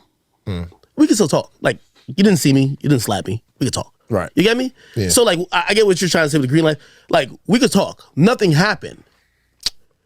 Correct. So you're saying once you act on what your shit is, even in any way, now once you're going you too far act to on come certain back. shit, there's certain places and certain realms that you run into where, can I ask you a question, Van? I want you to be 100% honest. Got you. If you had problems with me online, and you knew I didn't like you, yeah, and I ended up showing up to your house on some real weird, suspicious shit, trying to do maybe what you might not even know what my real plan is. Right. How would you handle that situation? Well, I mean, how would I handle it? I mean, there's a Benelli M4 under the bed, so that's probably how I'd handle it. You clap a nigga. I mean, if I feel threatened, I'm not a tough guy, but if I feel threatened, that's why the shotgun's there. But if somebody who you're going back and forth with online shows up to your door, do you feel threatened? And hold on. And then do you? I mean, look, I would feel. How about put you this? I wouldn't feel threatened. I would feel that was a threat. That certainly was a threat. If in fact that happened, that was a threat. Like for sure, that was a threat. Like, and there are many different ways that one can be threatened. If you're saying that particular threat is it's too beyond far, words. Like the word threat makes it seem like you're a victim too. It's beyond words. Well, you used it. Like you said, I'm not a victim. I'm not saying that you are, but I'm saying that you said, would you feel threatened? And I'm saying, I play this. Even if I don't feel threatened, I would say that was a threat. To cut the short shit, because I feel like we're just talking around it. Let me tell you this. Any nigga who I got conversation with online, you show up to my door, we ain't by the box, nothing like that. I'm thinking that you coming to really handle shit. To hurt you, yeah. Okay? And from there on out, anything that happens to you, which includes defending myself to the utmost of the law, I like to say that, that's honestly what got to go on. Right. So once you put me now in that position, and there's no turning back, is what there is no turning back from that. Okay, that's fair. I mean, I'm not. There's no turning back from that. But I'm now just saying, a nigga could call me a bitch, you fat, you a hoe, you a snitch. You could say anything online. Words. I look at words, and just like the thing is, I touched that boy's soul. He laughed at him. My man's over there was fucking his was fucking his side chick in my goddamn whirlpool. Okay. We got the whole video. It's cool. Okay. I'm being honest with you. This is facts. I'm telling you the truth. And I want you to know why he laughed. He laughed because he like, yo, you taking this dead serious. Like you dead ass serious too, bro. Like you dead serious. I touched that boy's soul. He like, this dude's, yo, bro, you need to heal, bro. I can hear him in his head like, yo, bro, you need to heal, bro. Like, you got it. Like, yo, bro, this is rent free, brother. You gotta, I can hear him because he really laughed at that. Okay. Once I put that out, your side chick can't come to my house when we beefing, dog. He can't come to my house. Hey, come on, man. No, I'm gonna keep it 100. Come on, man. So when I put that out, Relax. him and his little, fiance, and by the way, salute to her. Hey, see, once again, salute to her. That is what you did with that is nasty, evil, and you owe that girl an apology. You do. Act. Hold on, man. Hell no. Hold on, man to man. Man to man. Man to man. Look, so let me tell y'all something real quick. This dude right here, let me be honest with you. I love it. Let me be honest with you. Let me be honest with you. This dude right here Talk to me. is my friend. No bullshit. You shouldn't say that. They're gonna not like I don't give a fuck. Here's the thing. We tried to get a studio for this. I was trying to get a studio for this, and I had my man DJ Head, shout out DJ Head, reach out to try to get some studios for us to do in LA. When we would call people to do the studios, Head told me niggas was like, oh shit, yeah, get his ass over here. I want to talk to him. Obviously, that means we can't go get in the studios and do all of that shit. You think I'll be hiding? Huh? You think I'll be hiding? I don't know whether or not you be hiding or not. I'm not in Jersey, but this is what I'm telling you. No, Van. I'm not. But I'm you're missing here. the point. I get you. I know you're out here, bro. I'm not. Look, man, nigga, you're the hardest nigga in the world. No. That's not the case. Right. Just let me get. I'm not saying you're hiding, but this is what I'm saying. This guy's my guy. As your friend, as your homie, whoever you're talking about, I would have definitely pulled up there, hopefully for the conversation. I know. As your friend, man, do I duck conversation, bro? You don't duck conversation, so don't duck this one. As your friend, I got some as your homie, bringing his fiance into that situation was wrong, low, and all the way fucked up. As your man, we've talked about this before. She had nothing to do with that. She had nothing was going on with her. You had a beef with her. Like, no, I had no beef with her. Excuse me. You had a beef with Roy. You know what I mean? And she divulges her disposition or her being upset that she is a side chick. We don't have to get back into the No. I'm going to tell you why the wedding registry thing came up. So anyway, truth be told, she told me they were planning a wedding. Right. Now, I'm going to be honest with you. She brought up the fucking thing. There was a convenient link in her bio on Instagram. You know when like you're a little broke, so you need people to contribute to like what you got going on. You know, like it's a baby shop, like, yo, hey, you buy the stroller, you buy the little bib, you buy like the little all of that. So there was a little thing. It's like, yo, contribute. I clicked on the link. I happen to have my credit card on hand, and the side chick, I said, hey, let's pick them a gift. Scroll down, picked a couple things out, I bought it. I thought I was a good guy. When you start mentioning where I live at, you're bringing them into it. That's Button and Ransom was beefing, and like someone that was adjacent to Joe got slapped by Ransom. Do you think that he was dragged in, or was he named, or was he a collateral damage of because I think the person assault? Nah, it was too civil. It was too civil. Well, you know what I mean? This is my thing. So I'll tell you like this. What type of dog? You gotta tell me what type of dog. I'm not gonna tell you what type of. I'm not gonna tell you. I went to his house. If I went to anybody's house, straight up, Van, if I went to your house, Got this whole weird thing. They got a deal. Whatever. Who gives a fuck whether or not they look at you because I know Van ain't down. He ain't down to get money like me. All right, so I skipped a few parts. I think he's about to get into their deal, and speak to that, and also, we'll get into the specifics of what he's saying. You believe that deal? I've seen details about it. The shit is, it doesn't really say exclusive. Maybe it is, but it will be available on the platforms. It'll be all over the place. right. Maybe it has some side content that's in third, but do you believe the $10 million deal? You have a podcast. I have a You have a very, podcast. very successful show and podcast. Yeah, got a couple. But like my thing is, it doesn't matter whether or not I believe it. Yo, Van, this is why I hate you. Because It doesn't matter. when I'm going hard, it's for the love of the game. No, it's not. There's nothing in the love of the game. Man, There's hold on, nothing. hold on, Wait, because if it was- first of all, I'm gonna be honest. Really? With you. Having a conversation. I've said this before. I said this the last time. All of these conversations about other niggas' deals and what it is that they doing or not doing, that shit is corny to me. Who gives a fuck? Like I think and the one issue that I had with Joe is when Joe was on there talking about what I got from Bill or what I did or what they did, he didn't know what the fuck he was talking about because he doesn't know what had gone on to bring me to Spotify or to the Ringer. Sitting around talking about what somebody else did. Like when Dane we talking about, sitting around talking about what somebody else got, what somebody else did, what they're worth, it's corny. And by the way, it's the same shit that got this whole weird thing. They got a deal, whatever. Who gives a fuck whether or not did you get more than $10 million? Would you want me to just say it? No, I'm asking you, did you get more than $10 million? I mean, until you're willing to talk about their shit, I ain't gonna talk about All right then, nigga. You're not gonna talk about how much money you made. All right, hold on. All right, let me just put this. Whatever you think they got, I definitely got 3 times more. Okay, that's fine. So if you believe 10, call me 30. Okay, cool. I'm just trying to tell you. Okay, because cool. I That's know fine. all this shit. That's fine. Listen, That's hold fine. on. So if you got 30, why the fuck do you care whether or not they got 10 or not? 30. But I'm telling you because I'm in the league. I'm doing this shit for. So he's basically saying that they didn't get 10. Shout out to Biggs.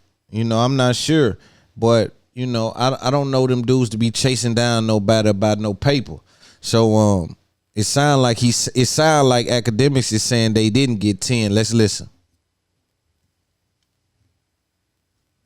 Yo, Van, you can't name 3 personalities more successful than me. That's a fact. Three personalities, period. No, in hip hop media. Hey, he be getting that off, and I think that's up for debate, bro. That's what I'm saying. His reach he ain't understanding. I think he ain't, you know. We can have a conversation, brother. I was about to get you. There's a lot of names in hip hop. In hip hop media, 3 personalities. Okay, Damn. name them. 3 personalities more successful than you in hip hop media. Yeah. Joe. Successful in media more than me? Joe in hip hop media. Joe Budden. What do we consider hip hop media? Now who dancing around motherfucking questions? The fuck you talking about? Nigga, are you talking about podcasting? No, podcasting, the pull up, all the stuff that he's doing in hip hop media. You said in hip hop media, Bro, okay. See, this is where I got a big dick Willie this shit again. My nigga, Joe has not made more money in media than me. That's a fact. Like, bro, let's not even talk about it. Seriously. Hey, I don't know, bro. I think that was really bold to say when you need Joe to get on your podcast and your first show was with Joe. That's deep. But Joe get money from a lot of different places. Like it done slowed down right now. You see, that's why I say this game is the game, bro. When you get down a little bit like that, you see, now your little brother start talking bad about you. He ain't made more paper than me, man. You talking about Joe Budden. You know what I'm saying? Prior to, he wouldn't have said that.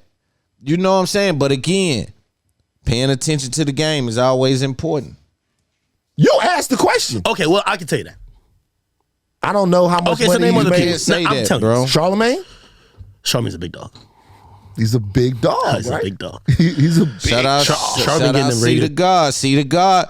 Nigga know, see the God, the big, nigga know, see the God, the big general now. See, look at the respect going on. As he should. Checks for a long, long time. And by the way, I'm not saying I got more money than Joe, but Joe's like, See, the cleanup on aisle 3 is way, way more subtle.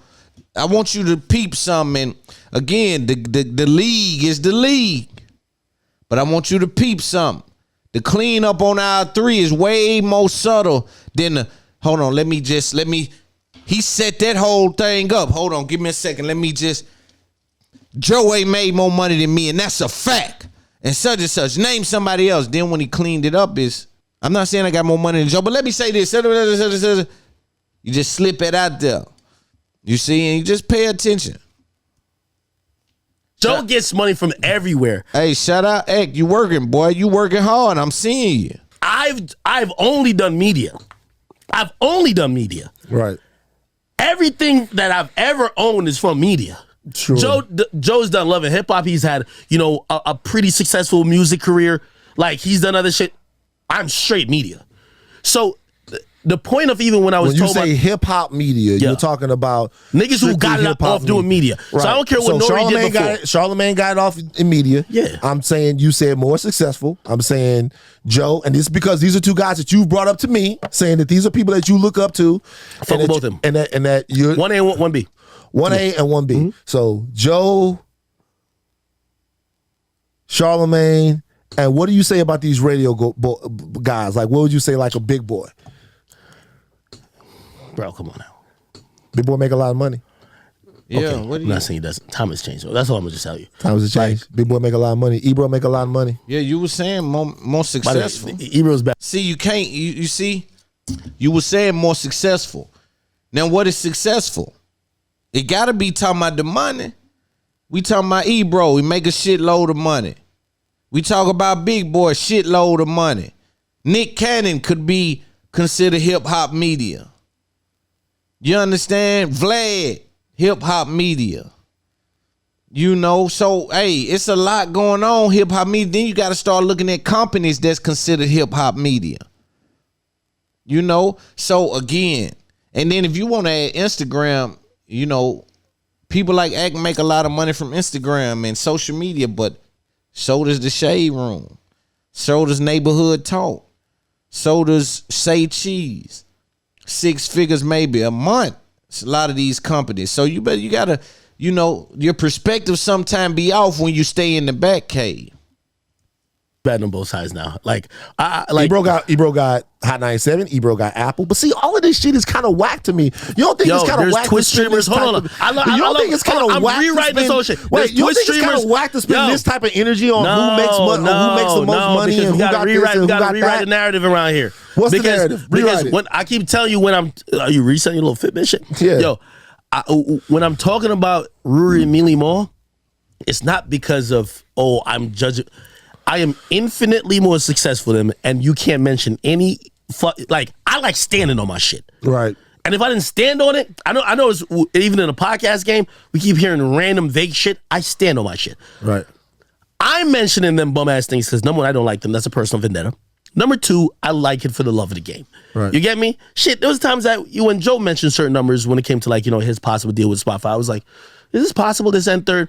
And until I got to have my seat at the negotiation table, I didn't this is the syndrome sometimes we have. Sometimes we have the everybody lying except me syndrome. And if I just listen to Act and close my eyes and I don't know the business that he's doing, which is good business and he's making a lot of money,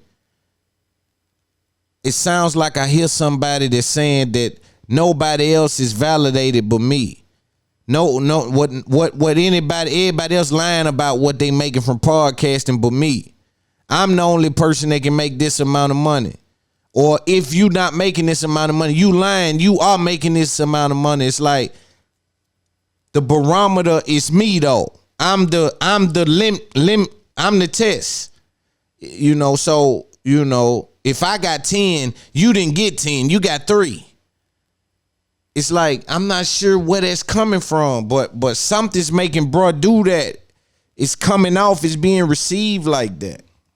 Really, you know, see what it was. And then I could be like, I could validate whether or not be like, he was telling the truth or maybe not. So let me ask you this. If they threw a number out there and the number wasn't real, how does that affect you? Because people like y'all, and I'm talking about everybody else in the game. I hate when niggas do that fucking y'all shit. Joe, Charlemagne, I just believe if I came out and capped, y'all would all call me out. You motherfucking lying. When's the last?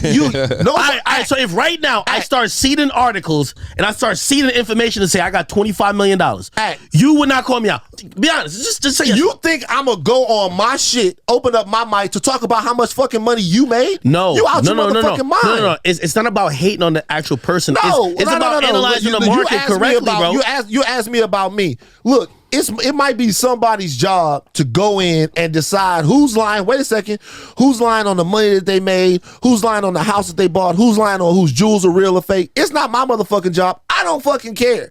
So I don't fucking care. Why the fuck did you care what the fuck that nigga Joe Budden was paying Rory and Millie Moore if you didn't care about that? Why did I care? You do care about it. You care about the league, nigga. Why did I care what Joe was playing? Who says I care what Joe was playing? I've heard you speak about it. No. I've heard you speak about it on other platforms. No, this is what I said about that. What I said about that was they said, I don't know what was going on. But you care about what they said. No, I care about the fact that this is the thing with Joe and them. The podcast broke up. They said they didn't get what they got from their man. That is the story, not how much money they were making, because I don't even know how much money they got. I don't know how much money they think they deserve. But I know whatever it was, that it caused a rift between most people's favorite hip-hop podcasts. That's what it is to be talking about. I have no idea what they were making. I don't care what they were making. The only thing that I care about is it was enough to break up the podcast. And that was a podcast that everybody liked listening to. That's the fucking thing. Whether or not somebody had 10 million, 15 million, 20 million. We sit on these platforms, we talk about, oh, this person got this deal and this and that. They didn't get this. I'm still number one. Hey, it's all little dick energy to me. Yo, you know what's so funny? By the way, I could see like the TMZ just jumps out of you, like you're able to spin. And by the way, let me just say this and I'm gonna address it now. What's that shorty named? Wheezy. Don't sit here and be like, oh, I can mention him. I talk about the league. I love talking about the league. Right. This is a passion of mine. You got smoke for Weezy. That's why you got smoke for Weezy now too. Because she mentioned, she was like, oh, Ack is mentioning these dudes for relevance. You said her podcast wasn't successful, and that's not true. It is successful. But anyway, keep going. I don't want to get you started on Weezy now, because no, it's not even on. Like, bro, are we gonna talk about the league, bro? Like, if there's no league, it's cool. Talk about the league. But I look at YouTube as a league. I talk about other things. I talk about the things I want to talk about. White supremacy, healing, trauma. Okay, none of those things are my passion. Only what I do. I'm obsessed. That's cool. I talked to Adam. I said, there's no other. I wake up, I fucking drink. I had a nightmare about some shit that had to do industry. That's all my life. I don't know about these other niggas. No, it's not. I live it. Academics, you must have heard this up there podcast, sir. You get me? So like when I'm mentioning with these the biggest one, it's because like, shit. That's just what I consume daily. It's not like I'm fixing. Do you care about the league equally? Do you talk about everybody equally? Yeah, yeah. Like I mean, shit. I had thoughts and I was wondering about, because I think Joe does as well too. I think when Joe mentioned about Gilly's podcast and like ownership and shit like that, I was very keen on ownership. Shit, me closing my Spotify deal, I'm always 100%. You see, everybody be just acting really fake. They love talking about other people, they never talk about themselves. That was one of the things that made a deal. I closed a deal with Spotify because I was like, yo, okay, cool. Because that was embedded in my mind for a long time ago. Well, if you don't own the shit, I mean. And again, I never did a podcast because you listen to Joe. So then you say you made more money than Joe. Very interesting. You're saying I care about ownership. You have to press the number up if you weren't going to get ownership. Not necessarily that. That was, nigga, I walked away from more money from other people. Right. But I was thinking about certain things because I'm really, like, this is all my life. Like, I don't know what, yo, Van, I don't know if you want to talk about your family, so I don't want to bring it up. I don't have it. No, it's cool. I don't got no kids. I don't got no family like that. But let me tell you something like that with the ownership thing. Even that's porn. The ownership thing is porn. Let me get this out. This is important. Nobody can fucking tell you how you need to do what it is that you need to do. Nobody can tell you that. Okay. Nobody can tell you that. Like, I respect all of these guys. Some of these guys go, I'm going to own it from day one. Some of these guys go, I'm going to work up to this point, and then some guys own some things, they don't own others. No one can give you a blueprint as to how your career is supposed to go. No one can give you a blueprint as to how your business is supposed to go. There are things. You're talking about something different, man. No, I'm not. What is ownership? So what I'm saying. So listen to what I'm talking about with the ownership. There are people out there that is incredibly important to them to own everything that they have so that they can have full control. That is an ideal situation, and everyone at some point should want to have total control over their talent. Everybody should. Control and ownership is two different things. It depends. If you own something, I would think that you would have control over it. But that's why I said that he's good. You see? Because usually I have to stop and make that point. But you see how quick he fired back? He is good. This Van Lathan guy's good. You got the It's Up There podcast cosign, my brother. But what I'm saying is this. To fit everybody and put everybody through the same pinhole, and to say, hey, if it's not done this way, then you're a slave or you're a chump or you're this, that's stupid. There are 40 million black people in America. There are 350 million people somehow in America. That? Those are 40 million experiences and then 350 million experiences. All different types of experience have their own individual unique palette of what they want out of life. When we sit around and talk about these one-size-fit-all things when it comes to business, when it comes to culture, when it comes to people, it's actually de-intellectualizing these conversations. The reality is, for somebody as far along as somebody else, it might make sense at this point in their career to own everything that they do 100%. But then some people, if you're coming from a certain spot, if you want to build up your name, it might make sense to partner. It might make sense to do an ownership partnership. I'm letting them rock, y'all. I'm letting them rock. Don't let anybody tell that you're a failure, because you're not doing business the way they think you should be doing business. Hey, Van, as I said, I'm a fan of the league, right? I agreed a lot with Charlamagne and Joe. Like, I think given someone in Joe's position, someone who made a podcast pop on his own, yeah, I'm going to fight for that ownership shit. The money might not even matter as much as that ownership part. 100%. I get that from him. You know what I mean? He's coming into, now when it comes to, like, say Charlamagne, he has a black effect. He's, because of his talent and leverage he has, he's going to own half of in the hip hop lane. If you're in my lane, you can't say, hold on. You can't say that Rory and Mal podcast is trash. All right, let's listen. I think he's calling Rory Mal and podcast. They have a good podcast. All right, so this is where we currently sit. DJ Academics has now asked Van Lathan, what does he think about Rory and Mal's podcast? Let's see his response. I've listened to the podcast before. It's either yes or no, Van. Then you can give context. Just say yes or no and then give context. Right. I've listened to the podcast before. Is it good? It's like I've listened to the podcast. I've listened to the podcast before. Do you think it's good? Van, come on. We gotta be honest. Yo, trust me. I live in so much reality. Wait. Just wait. Their podcast isn't for me. Just like I'm sure Higher Learning isn't for them. Like their podcast isn't for me. It's not for me. It's a lot. You're in the league. You're in the league. If I had to ask you to rate another player, would you call it? Yo, I know there's a lot of. Yo, I listen to Call Her Daddy. I love Alexandria. I think she's a queen of Spotify, truth be told. Right. Here's the thing. It's not for me, but I can appreciate good content. Good content. Not for me. I'm not going to say that podcast is bad content. I'm not going to say that podcast is it good or bad? I'm not going to say that podcast. I'm not going to say it's bad content. You want me to say the content? No, you just want me to say that their podcast is bad. You don't have to say it because I'm not going to say that their podcast. But you won't co-sign it either. No, I'm not going to say that their podcast is bad content. Hey, listen. Let me ask you a question. You don't like an audio. I think a better question to DJ Academics right there is what makes the podcast bad, and also before we get there, let's put together what makes a good podcast in your opinion, because I see a lot of people leveraging these guest-based podcasts and they're putting them up against people that's creating content. That's why Vlad is at the top. Vlad is creating content every day, but he's doing it in a way where it's interview based, but it's documentary style. What I'm saying is these podcasts, his doesn't operate like a podcast. It operates more like a show. Mine's, I want to operate both ways, right? So that's my fight. That's my hustle. But I hear a lot of people are leveraging other people's audiences and then shitting on the up and coming creators that don't have those relationships, right? It's a weird thing happening, right? So because they can leverage rappers and certain people, they leverage those people as they should to get on their podcast, but then they shit on the up and coming that can't do that. Now, if we look at just content and just talking and just segments and transitions and segues and things like that, we may be talking a different game. Unfortunately for the up and coming creators, it doesn't work that way. So the guests do mean something because you pay with your eyeballs. That's another concept I brought to the game. So with people paying with their eyeballs, when I get these high level guests, these guests bring eyeballs, which in turns brings customers and people that want to stay because they know me for always having people that they like over here, right?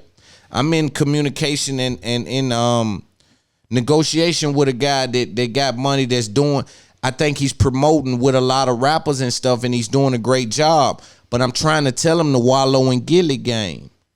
I think about 10 people got rich off Wallow and Gilly when they was in their building process, like investing money, doing certain things with them. Now those people also left there with a brand that's sustainable now to this day. And so I got to find my people that's looking to do that as we're building the brand so that we can branch out and then we all still are held on to each other, but it's millions of dollars being made and everybody's still under this one, not contractually, but brotherhood wise. You see what I'm saying? And so somebody got to build with me, an investor that's building that has something. You got to be able to build with me. Let me go sit down with these people and create these moments in the culture. And then your brand sits next to my brand, and those brands create a brand that's unstoppable. But he's asking, is Rory Mal podcast trash? I think before you can answer that, we got to really know the parameters and know what are you saying makes a trash podcast and why does that make it trash? I think their skits are great. I do think that they had expectations that they just couldn't meet anyway, be coming off of the Joe Budden situation, right? I knew that they wouldn't be able to sustain all of those people, but that never was the plan. You see? But his game involved with what they doing, and Biggs is behind them, and Burner is behind them. Them folks gonna get some paper out of this shit. They got people with them that know money, know what relationships look like, so they gonna get some paper. But let's listen to a little more. Well, hold on. I have an audience because they want me to give it up. Nigga, you don't give it up, bro. You gotta give it up. Hold on. You know why their podcasts suck? They dick suck every industry nigga trying to keep relationships. Give it up. The audience gonna bring it to the top. Give it up. Hold on. I give it up. Do you think Higher Learning is a good podcast? I do for what it does. You're not in my lane. If you're in my lane, I call your podcast trash. I would tell you every day. So there you go. So what I'm saying is, and I know that you would probably think that the podcast is trash. Does that mean that the podcast is trash? We talking about completely different things. If you're in the hip hop lane, if you're in my lane, you can't say hold on. You can't say that Rory and Mal podcast is trash. Saying it's trash, saying it's bad. My, it's not bad. Please give me some. Nah, You've heard. Hold on for a second. Bro. You've heard bad podcasters. The podcast is not bad. Bro, are you serious, dog? Bro, I don't listen to Joe no more. Are you serious, bro? Like, I don't listen to Joe no more. Bro, that doesn't mean the podcast is trash. I don't listen to Joe no more. Joe got two. Bro, compare the content. We gotta hold people to why we can't get honesty in this shit. What the fuck you talking about? This is why, Van. Because you trying to back me into a corner to Van, this is why I like to be friends with nobody. Simple. Because the day I gotta tell the truth about you, if you don't respect me as a man, then I'm gonna give it up the truth. Hold on for a second. Are there not situations just recently? This is my thing again. Who says you have the truth about people? That's the only thing that I don't like. And I love the passion because I'm in it. And everybody that watch me know how I feel and how I move and know Loon gonna be at the top. Every one of them that watch me know this, they tell me. But the point of it is, who says you got the truth about the specifics about these things? When I talk, I always speak about I'm just examining the game observation-wise. I don't have the details and the specifics, and I don't speak as though what I say is truth unless it's dealing with my truth. You may have caped for people on your stream? Wait, hold on. First of all, hold on. I'm glad you're spinning, and we could get to it. I want to get to it. I'm here to shout right. Shout out Roy, shout out Mal. Yeah, I'm here to get to it. First of all, people are going to probably listen to what I said before, and just off what I said of the Joe thing, I don't know what Joe's got, but I definitely feel I've made more and accomplished more in the media space. You like this. Here's the thing. Hold on. How do you think you accomplished more than Joe Budden in the media space? One of the shows you had, he built. The other one you have with Spotify. What media space you talking about? Your Instagram is a beautiful thing, and you've been able to make a living. Your YouTube even a beautiful thing, but that doesn't say media, fam. Joe's had several shows, been on several shows. Like, I think we got to talk about that a little more, me and you. Podcast isn't for me. That's not bad. That's not a bad podcast. I wasn't trying. Hold on. I was just trying to say that's not a bad podcast. Even with me saying the thing about Joe and me, media wise, and what we've earned, whatever. It's not, I love Joe, but like I'm just trying to call it what it is. I still love that nigga. Like I think that nigga is just. I think if he's not the most talented, he's the second, and it's Charlamagne and Joe. Right. And that's what it is. Now, does it mean I any kind of criticism about his content or anything else I have to like, just shuck and jive? No. Right. He better be a man to be able to accept what I'm saying as criticism, though I fuck with you. Mm-hmm. You are over here basically saying, I can't really say it's for me, blah, blah. They're trying to make content for you. Not really. Who they making content? Hold on, did you listen to hip-hop? Did you listen to Joe Budden podcast? Before I did. You don't think that? Hold on. So you're saying that? Can I be honest with you though? You don't think they're trying to get that audience? So let me be honest with you. I didn't listen to the Joe Budden podcast for hip hop takes or anything like that. I listened to the Joe Budden podcast for Joe, Rory, and Mal. Wait, stop.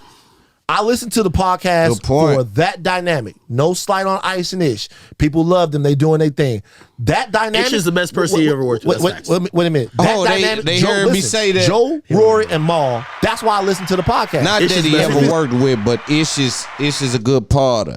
Ish is a good part of. Shout out Ish. You getting your status up out there, Ish. It's not Joe, Rory, and Mal. It feels like there's an ingredient missing. I'm gonna be real with you. Ish is the best nigga he worked with. It feels like there's an ingredient missing. I watch objectively. I don't even care if Ish don't like me. Ish is a great podcast. He never talked about me anyway. But still, Ish is a great podcast. It's just different. I listen to the yo. I'm here for the love of the sport. Right. Right now, Rory and Millie Maul, they were basically a plane headed for the dirt. Right. And then they had some announcement about a deal, and then they went into limbo again. Right. Their shit is going down. I have no reason to talk about them. That's the only reason why I had issue with Weezy. I was like, I'm not talking about people because they're hot. Right. I'm talking about things I'm passionate about. Right. I know and when you're passionate about Rory and Maul. I'm passionate about watching boys crash and burn. Yeah. That's so toxic, dog. You got that is toxic. But you know what I mean. Take me to therapy later. You're a Charlamagne, but I'm passionate about them film. Yeah, I am. You got to heal. I'm glad that we get in full Twitch mode. No, there's no healing to come. You have to heal. No, you have to heal. I felt like I've healed. No, you haven't healed yet. He is getting more conversation. We haven't. Listen, I'm cool with like whatever their situation. I'm good. Right. Wait, why do you think I didn't heal? You haven't healed because there's still a lot of hurt there. You're still looking at things like all or nothing, zero-sum game. There's no nuance to what you're talking about. Cap. Yo, I'm just telling you the truth, bro.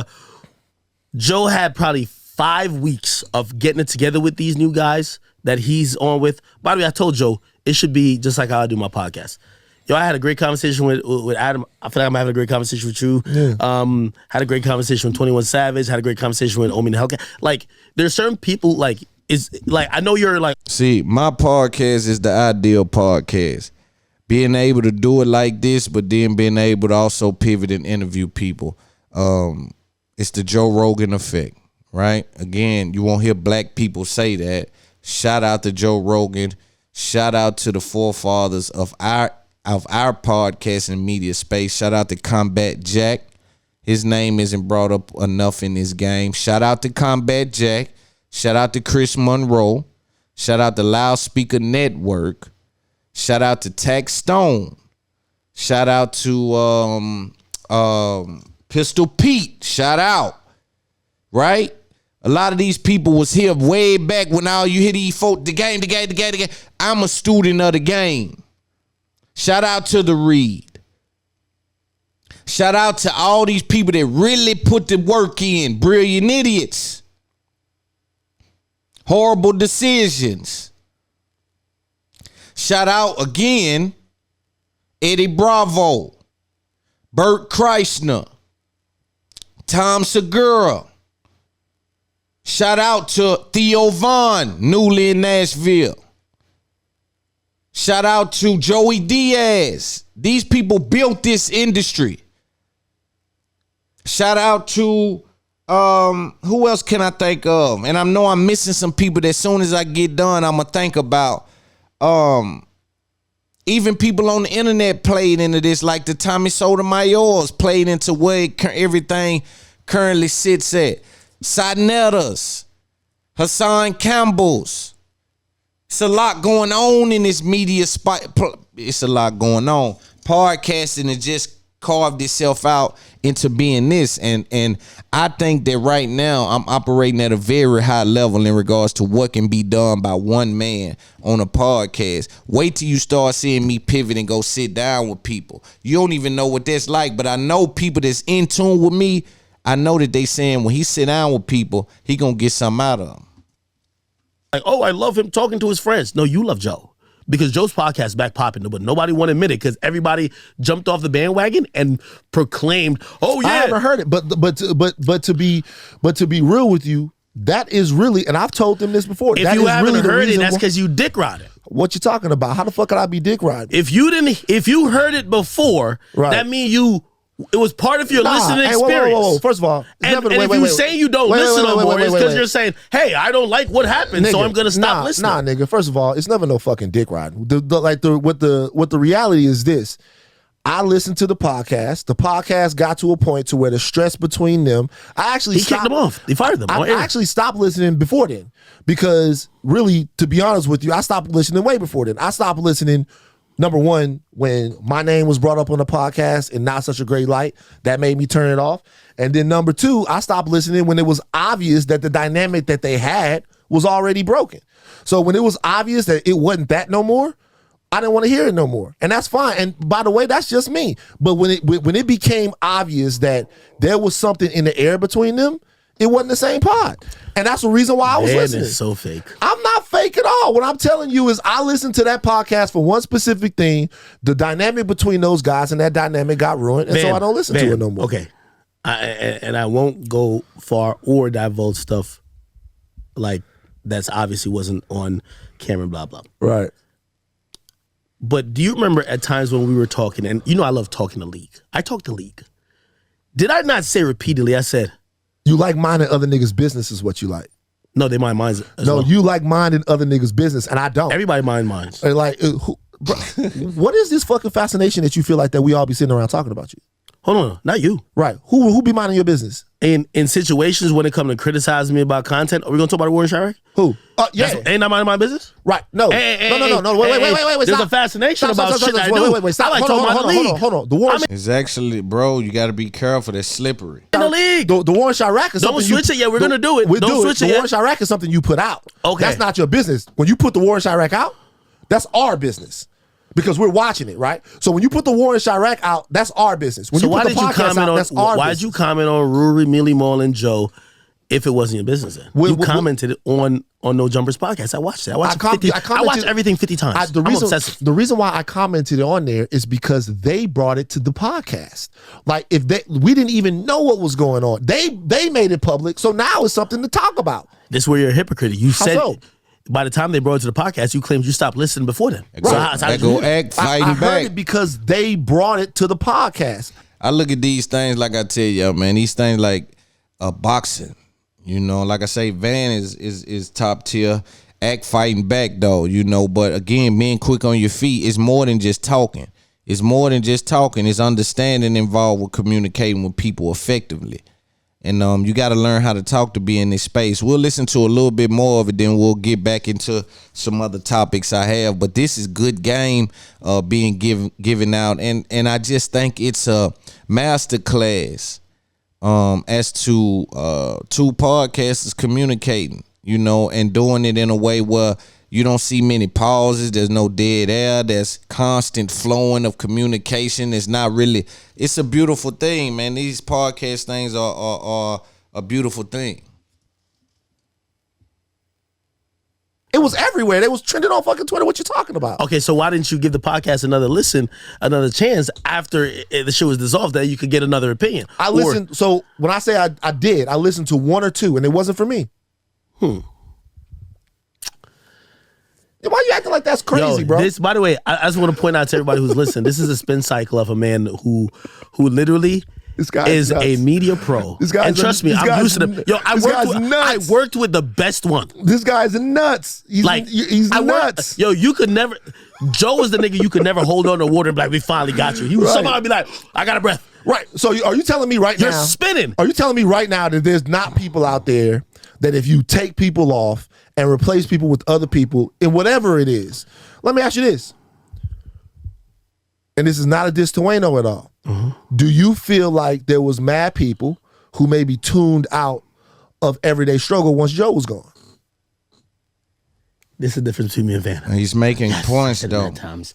They wanted a certain energy. Wayno, really dope dude, really talented dude. He doesn't Amazingly bring that, talented, doesn't right? bring that energy. And when that energy wasn't there, I told them about behind the scene convos I had with Complex of them just trying to name drop anybody who they could feel could have a combative situation with me. Right. So well, like what? Like, But so, that's being honest. I'm asking you. You keep saying these things. It's not for me. Is it whack or is it not? Wait. This is what I'm saying. If you say that, we move on. But that don't have to be that way, bro. It don't have to be that way. It really don't. So it's not that black and white. What I told you is I stopped listening to the podcast before then because the dynamic between those guys plays. I can't say that the fucking shit is whack. It's not for me. Yo, Van, That's I'm why gonna I be was honest listening with you. to it. I could tell like your relations with people like really cloud, and I always tell people, if anybody who wants to be a personality, say your opinion and fuck everybody else. Right. I ain't gonna lie to you. I had a conversation with Charlemagne. Okay. And if I've been watching his show, which is The God is the Honest Truth. It's on Comedy Central.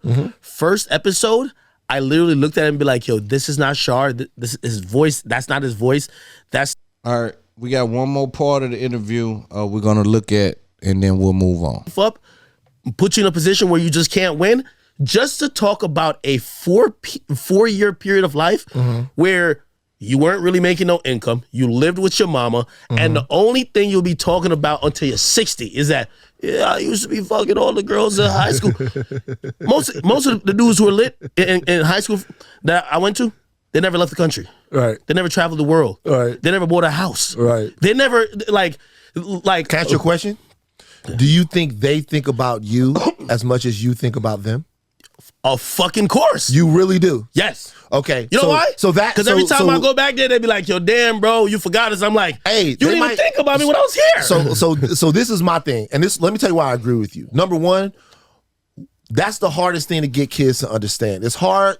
Why don't we make that cool, though? Why don't we make it cool to say, yo, the dude who's making a conscious decision that he's not going to just waste mommy and daddy's money and take out these random huge loans in college to just have a great time, and then pretty much you're going to be working at Walmart afterwards. Why don't we actually commend the kid who's going to say, hey, I'm taking this serious because I know there's going to be a huge part. The majority of your life is going to be about what you make, what situations that are realistic to where you live at, what you could do in your own livelihood, other than college and high school. College and high school shape everybody's lives. I know, but I want you to think about something. Everything that you're saying now is facts, right? But look at your description of Barack Obama from That would have been me. Literally 10 or 15 minutes ago. That would have been me. Well, I was still trying to like DJ on the side. So your description of Barack Obama is like a nerd, book stacked up, every nigga became the president. So there's nothing wrong with it. It's not there's nothing wrong with it. Let me get this out. It's not there's right with it. If it's something right with it, if you come back and you look at the world, nerds rule the world. People who are diligent. So let's put that out as a motto. That's what I want. Well, that's obviously true. People, no, these motherfuckers, they really listen to the gangster rappers and think, no, they don't. No, they don't. Look, here's the thing. Gangster rappers, whoever, everybody has their own sphere where they can do whatever the fuck they want to do. But my thing is this: being diligent and passionate. Like when I was in high, when people think Elon Musk, they don't think gangster. Bill Gates, these people got all this paper, they don't think gangster. High school, I was diligent and passionate about movies, about writing, about all of these things, right? And about navigating through the friend zone. About navigating through the friend zone. That was more so college, but still, but still. So I was diligent and passionate about things. They tell you, hey, don't be that about Pokemon. Don't be that about movies. Don't be that about science. Don't be that about, only be that about certain things. My thing is, you're right, but I'm telling you to let your hurt go. Because what you're doing, I'm telling you, you're right. I'm telling you to let your hurt go. Because what you're doing is you're jumping into something that's cyclical, right? So now you got it. And now, so what you want to do is, because you got it, you kind of want to shit on people. And it's the shitting on people that makes you into the guys that you're talking about from high school. People. Because there are people that come up. I want to create the narrative for the kids. And so, so let me tell you what happens. I don't want a dumb rapper who literally hit the lottery. There's way more of me than him. But let me tell you. I want to set. But let me tell you what happens. This is what happens. The guys that you're talking about in high school, those guys are actually kind of harmless, right? Because they flash in the pan, they peak at 16 or wherever they come, they go. I don't know about harmless. But a lot of them turn to crime. Crime, yeah, whatever. But see the guys like you, the ones that have that internalized thing and go on to become media moguls or politicians or cops or whatever. Y'all take well, people. I'm saying people that got bullied in high school become cops and then they start bullying other people. Oh my God, bullied in high school. So what happens is the people like yourself, they end up taking the hurt from all of that time, and then you go out into the real world where you can have real influence and start fucking over people because some girl wasn't trying to fuck with you when you was in the 10th or 11th grade. Now, every woman got to pay for it. I didn't go back and shit on. I had an encore trying to fuck all of them. I ain't gonna lie. No, but I'm gonna be honest with you though. Yo, Van, I'm damn near sick of. And by the way, you know I love you and I love Charlamagne, but goddamn it, when did y'all niggas really just turn to these like psychiatrists? Everything is about hurt and trauma. No, motherfucker. No, everything ain't about hurt and trauma. Like you're asking me what hurts me. No. Listen, they hurt you, which is why you're still thinking about people who you didn't pick up on. No. Because you didn't like these niggas. Why would you give a fuck? What's up? It's the reason why I go on Clubhouse. It's not because I'm hurt. It's because I know that I have an entire audience of kids that is watching me, and that a lot of them see themselves in me. I wasn't the coolest, nothing like that. So I can't play around with the narrative of making it seem like what I did was wrong and what other people did is super validated, even though those chances and those situations might lead you to the penitentiary or dead. So I want to change the narrative. And working in media, that's one thing I've realized. If you're a media personality, I feel like you're a puppet if you're not using it to influence and set the narrative according to what your moral code is, honestly. So when you see I care about it, it's because if I could convince a kid, right, to say, hey, don't get into these other things, I never did it, and I won. Take it my way. We see everybody convince them the other way. Yeah, I was selling crack in the 4th grade. Seriously. All that shit is was he hurt? What? Sure. You're going to say, oh my God. All that, this is a wait. Of course. Dr. Lathan is on the goddamn chair. Of course they're hurt. Anybody that's hold on. Let me say this. I think there's some credence to what Van Lathan is saying, right? He's talking about what Ak is saying and how he's delivering his message. Now, Ak says that you know, this is for the kids. I'm telling the kids that they could be like me instead of being like a rapper. First thing when I heard that, I said, okay. But I got to examine the information. And for me, man, with black people, me included, we got to make sure that everything we do is in self-serving. So when you mention the kids and the babies, the first thing that crossed my mind is, what are you doing? Okay. Said you're sending a message to the babies by saying that you got more money than rappers. By saying that you more successful than your predecessors. You said that's sending a message to the babies. Now, my thing is the message you send to the babies is revolving around the information that you leaving out. What information you leaving out? It's cool to say it. I mean, it's cool to say we doing this and we doing that. What information are we leaving to these people that do want to be like you, academics? What are we leaving to these people that want to be like Loon? What am I leaving out there? Have I put footprints in the sand for these folks? You know, but as far as me saying that me shitting on other podcasters is teaching the babies that they can go further, that's a misrepresentation of what's happening. That's self-serving, me shitting on these dudes. But it don't got nothing to do with the babies. You can't expect for the babies to trauma bond with you, you know, and say, oh yeah, they're treating me bad, I'm gonna be like academics. Now give them some information and let the path choose itself, or go into the schools. I just reached out to somebody and said, yo, get me into the schools. Get me into the schools. I'm supposed to be talking to some kids or some, you know, that's willing to listen. You know, I got songs with Kevin Gates out, interviews, Umar, and I'm popping podcasts. Plenty of people mess with me, plenty of money, real estate, this shit going on. Get me in them schools to talk to these people. You see what I'm saying? Because that's what it's about, going to tell them, look, when I'm up there talking like that, that don't mean nothing. What it's about, y'all, is being smart. Outsmart everybody. I'm banking on me trying to be smart. I'm banking on me that if I don't know the information, to know where to find it. Don't stress yourself out because you don't know everything. You know, it's stuff to tell the kids to make sure they push forward, not just say, I got more money than him, and just think that resonates with people. You know, but it's a lot of healing that needs to be done, even on my behalf. I'm nowhere near perfect. We got a lot of growing to do. So we'll take a quick break and we'll come right back. I was thinking about Big Meech. You know, with the BMF stuff going on, you got 50 and doing this thing with that, and of course it's on Stars doing this thing. Then you got they hold the situation. I think there's some just a lot going on surrounding it. But I was thinking about Meech in specific with what Meech built, right? And I got to thinking, because you know, with my audience, sometimes the younger dudes, they tap in with me and they like, what's up? Like, what's good with Meech? Like, what's up with Meech? They were asking me.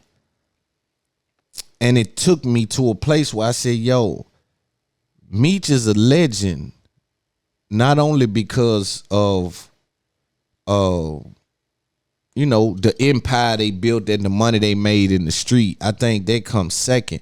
I think what makes Meech a real deal legend, you know, and I'm speaking from the outside looking in. We had a couple of people come down through the city that was tied in through, you know, through that situation and things like that.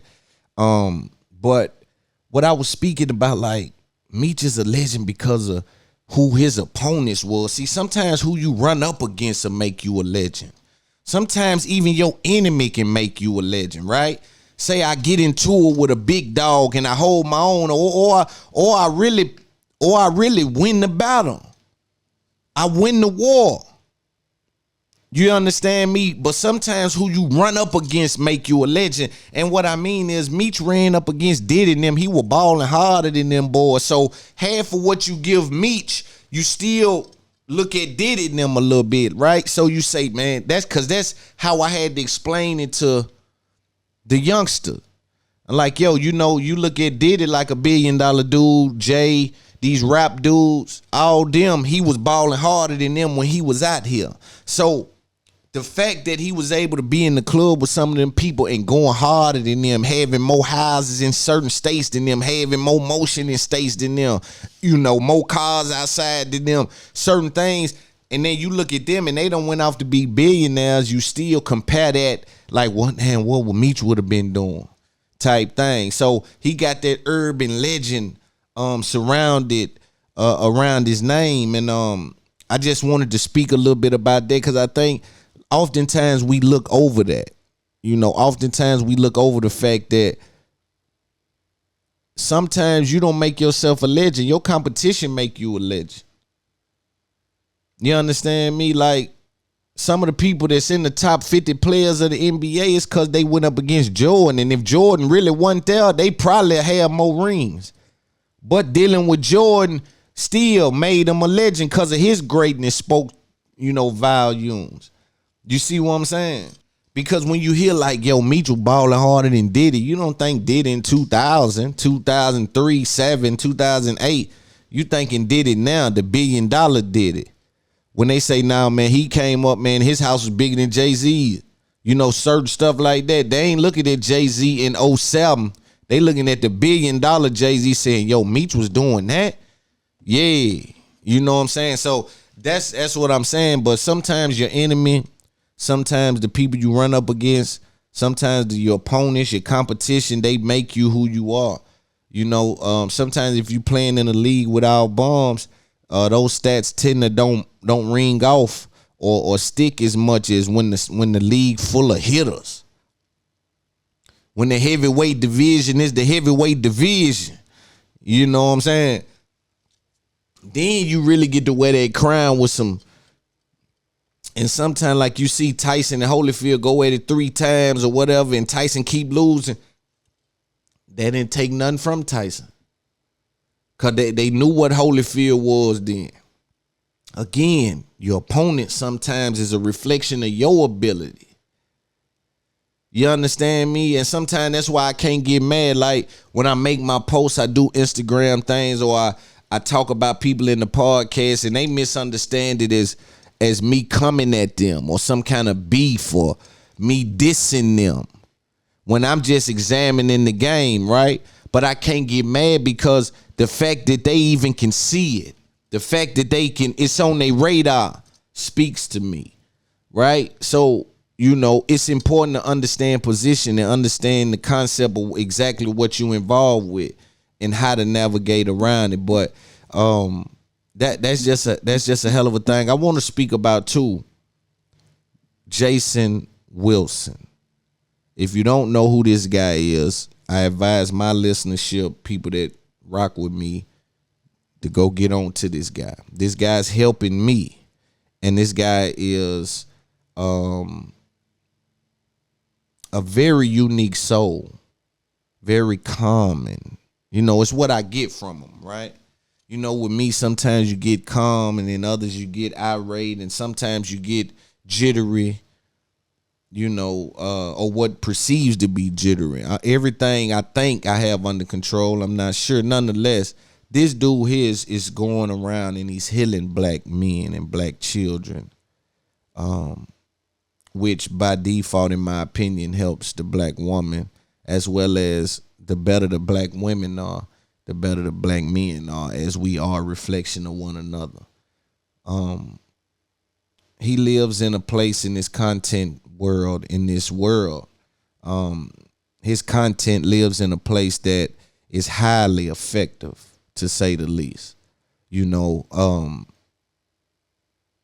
and we've reached out to try to pay him to be to show up on this Up There podcast, and publicly we want to send that invite, because again, my reach is a different kind of reach. These people need to hear from people like him, as well as, like I said, about a lot of these, like Jay Morris and Tony the Clo. You guys, you need to hear about a lot of these people who are providing a safe haven for people, but they need to understand there's subsections of the black culture, and sometimes I don't think that information makes it to the ghetto, and so it's important that we that we make sure the people in the ghetto get to hear a little bit about what's going on as well, as they are in desperate need of healing, of financial literacy, of the ability to get their hands on some information that can affect their lives in day one, and try to further their walk of life, or further their walk out of the ghetto, or walk out of financial hardship. I wanted to spend some time looking at this Jason Wilson interview on Breakfast Club, as it was a very touching thing just to hear dude talking things, right? He was giving certain things. He was giving big brother. It was giving understanding. And I had a self-reflection moment dealing with it, right?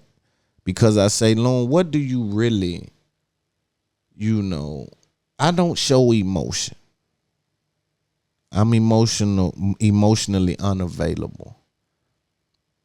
And in some weird way, I view that as a strength. But the more and more I listen to Charlemagne, Van Lathan, this guy now, some of these people that speak about that direct feeling of being emotionally unavailable isn't a strength, because the people that love you need you to be available emotionally. The connection with the people that love you and the people that you love versus the people that you interact with, the only difference there is the emotional connection. So when you shut your emotions off, by default, you become unavailable to the people that love you, which in turns put the people that love you in the same category as just the people you interact with. I know that to be the case, but I'm afraid to allow people, right? Because, see, and this is vulnerable for me to speak about, because I don't speak about these things. But I don't allow people close enough to bite me, right? You'll never see me, when I went to Dubai, I didn't take pictures close to the tiger.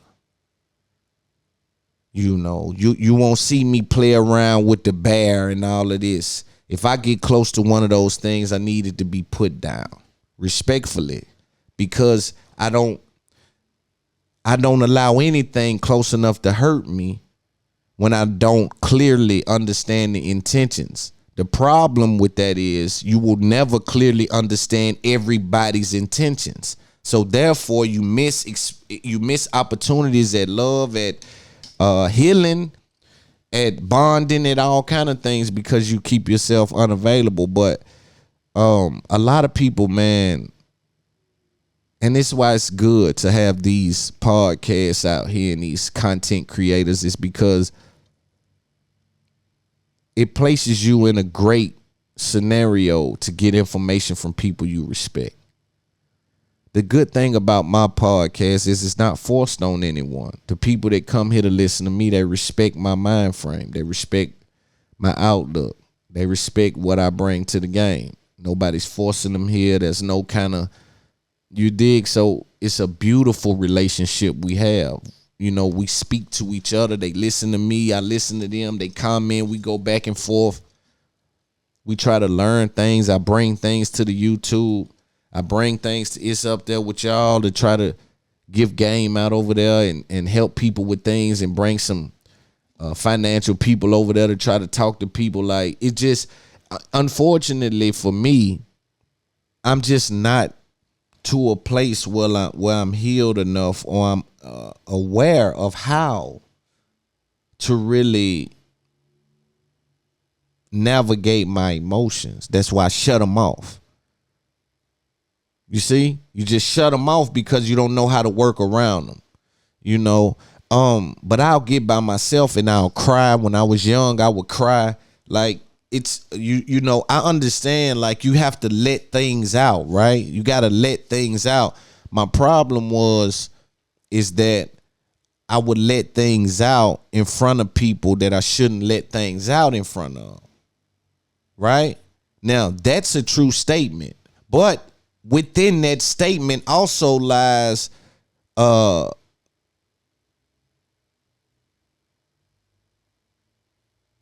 you will never know who you could let your feelings out in front of. Like, you never really know any of these things, right? You never really know any of these things, but I have to be in a position to get with the Van Lathens, to get with the Jason Wilsons, to get with the Charlemagnes, to get with the people that's talking this kind of talk, because I'm directly plugged into the ghetto.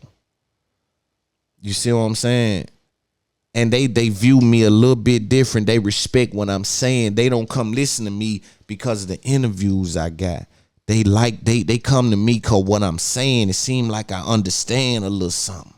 So I got to get with these people and bridge these gaps, especially for my sake and for the people's sake that think I'm something, and for the people's sake that's listening. You see, because I'm telling y'all, man, I'm not in a position where everything is peaches and cream. I'm emotionally unavailable, and I know that's a detriment to the people that love me. I know this to be the case. See what I'm saying? But let's look at a little bit of the interview and see what's going on. Significant other's emotion. When he come to you, he's trying to open up. He's trying to become comprehensive and whole. The worst thing a woman can do is shut him down. Or I'm busy. I use that in communication with my wife. I try to read the room. How is she feeling today? Is this a good time for me to share with her how all of my emotions, or would it overload her? And so instead of, sometimes when you become emotionally free, when you break free from emotional incarceration, we can come home and unload too much on someone who already has. You heard what he said? Emotional incarceration. And these words are carefully placed in these conversations. He understands the impact of that phrase for the people that is in their parts of their life where they can catch things like that, right? Because in a weird way, what I just explained to you is me being emotionally incarcerated, right? My feelings, I lock them away. I tuck them away. It's dangerous where I come from to have your feelings outright out front. It's stupid to do so. You know, and I think that, you know, we gotta spend some more time on that. Just that phrase was so deep. He had a heavy day. And so I've learned to use combat communication to read my wife, read my son. You know, he's quiet today. What's going on with you? Instead of yelling at him. Have you ever misread them? Oh yeah, man. Just recently, in all transparency, man, you know, 2 days ago, I had to walk about 2 hours here. It took me a long time to reset back to norm because it was a challenging week for my wife, me and my wife, as just being married, conflict arise. Then being a parent, man, it hurts as a father because I love my children and I want to be the best dad I can be at all times. And I misread my son's demeanor sometimes, you know, or my daughter's words, you know. And, you know, sometimes when you wear your heart on the sleeve, someone just doing this at you can hurt you. It doesn't mean that they were trying to hurt you. They were just flicking their hand. And I misread at times, you know. But the biggest thing as a parent I've learned is to always reconcile immediately. Like, I say I'm sorry a lot to my children. Right. Yeah. Now, I want to ask you about, for women who are dealing with a man who may be experiencing trauma or doesn't identify ways that he can improve his own communication. What advice do you have for women that have to deal with that? My wife, a lot of people ask her that because it was all new for us, you know. And so the first thing I would say is that we as men, we not only have to unlearn what we've been conditioned to believe a man is, but also our women. And we have to give our wives and our women the grace and the space needed to do so, because you've been also programmed to see a man a certain way. My wife had never seen a man cry until me, you know, and so that's number one, is to unlearn what you've been taught to believe. Number two, never impassively dismiss your husband or your significant other's emotion. When he come to you, he's trying to open up. He's trying to become comprehensive and whole. The worst thing a woman can do is shut him down or, I'm busy, can I come back to that? When you see that door opening, like, okay, cool, he's allowing me access to that heart. And then lastly is to listen without expectation. That's what she would say. She says, listen to your husband's or your significant other's heart like it's your girlfriend. Be slow to speak, quick to listen. And that's what she would say. And it's amazing how many. When I hear things like this, I be really wondering, like, these things be sounding unreachable, like not real. Like, I ain't never met somebody that think like that, like a woman, right?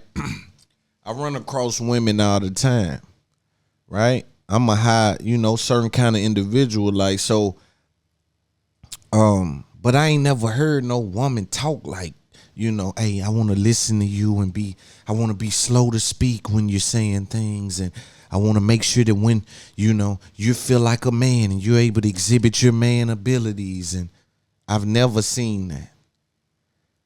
And that's why I got to dig into that a little more when we speak,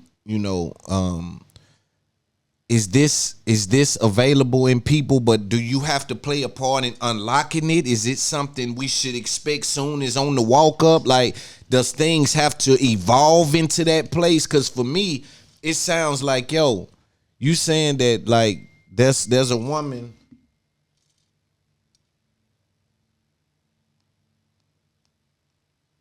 So you're saying there's a woman that says that she want to hear the man's point of view, and she want, I wonder what do we have to play a role in unlocking that in our woman, or should we expect our woman to have a certain level of already have these things in place? That's a question I would have right at that point. Like, I mean, because to me that sounds unattainable. I don't know if it's the lake I'm in or whatever they saying. Like, I don't know, but to me, the woman like that sounds unattainable, and I don't know that. I don't know any of that statue, especially during the pandemic. Now, let me say this. Maybe there's some of that statue that I know, but maybe they're just not. Maybe there's other things that don't appeal to me as much as I would like for me to be in a serious relationship with someone. What I'm speaking about is that total, that whole thing, that's, it sounds like, I don't know. It just don't sound like it's obtainable to me. I was receiving a lot of messages from men. They weren't scared of dying from COVID, but the thought of them having to stay alone with their own emotions and everything they were dealing with, and not being able to escape to the game, to the club or anything, it was tearing them apart. And they were like, man, I need to learn how to really not only identify these emotions, but release them. But I said, you also need to know how to allow your wife to help you through that process. Since you brought up COVID, what are some of the challenges that you've had with union since COVID? I'm sure things have shifted. Majorly, we haven't been able to train to date with the young boys. And so it's very challenging. And then dealing with the city, we've got a new building, and then we had to shift it over from a school, the use from a school to a nonprofit rec center. So right now, we're going before the Board of Zoning and Appeals just to they need us to have 120 parking spaces, but the parking lot only has 29. Yeah, that's a lot of and we don't use it for that. So, but the city of Detroit is working with us to rectify this, because our case is different. We can only file as a nonprofit rec center, but we're just a nonprofit. Mm-hmm. And so it's been very challenging, and we talk to our boys, and it's difficult not to have that safe space where you can talk about what's going on, and it's so effective. And it's like one of my favorite evaluations is that over 79% of our recruits, almost 80%, improve their grade point average without tutoring by 1 letter grade. Wow. And that's simply by allowing them to express what's going on in their hearts and their minds, and they're able to reset so quickly. So. Can you break down what is emotional incarceration? It is a that cancer, boy. You see that cancer in Charlemagne. You see how that hit me and I stopped it. Same thing with him. He probably like, damn, that's hitting hard, and come back to it. I keep telling you, there's a frequency of this universe. And you don't have to know somebody. You don't have to be next to them every day. But there's a frequency that people operate on. Sometimes you can be on the same frequency. Impose imprisonment, a mental prison that a man confines his non-masculine emotions and his true heart from the world to keep him from hurting others and even himself. And what's interesting about Wow, emotional that's what I just incarceration, explained. we all as men, we can admit this. There is no door keeping us locked in.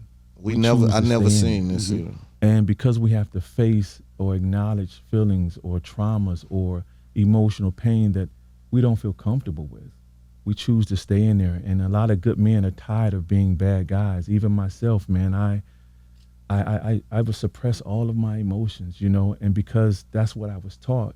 And because of that, I didn't not only know how to love my wife. I told you guys that, well, you know, for me, what it was, it wasn't necessarily, you know, what I was taught. It was more so what I did to protect myself, because I was dealing with results.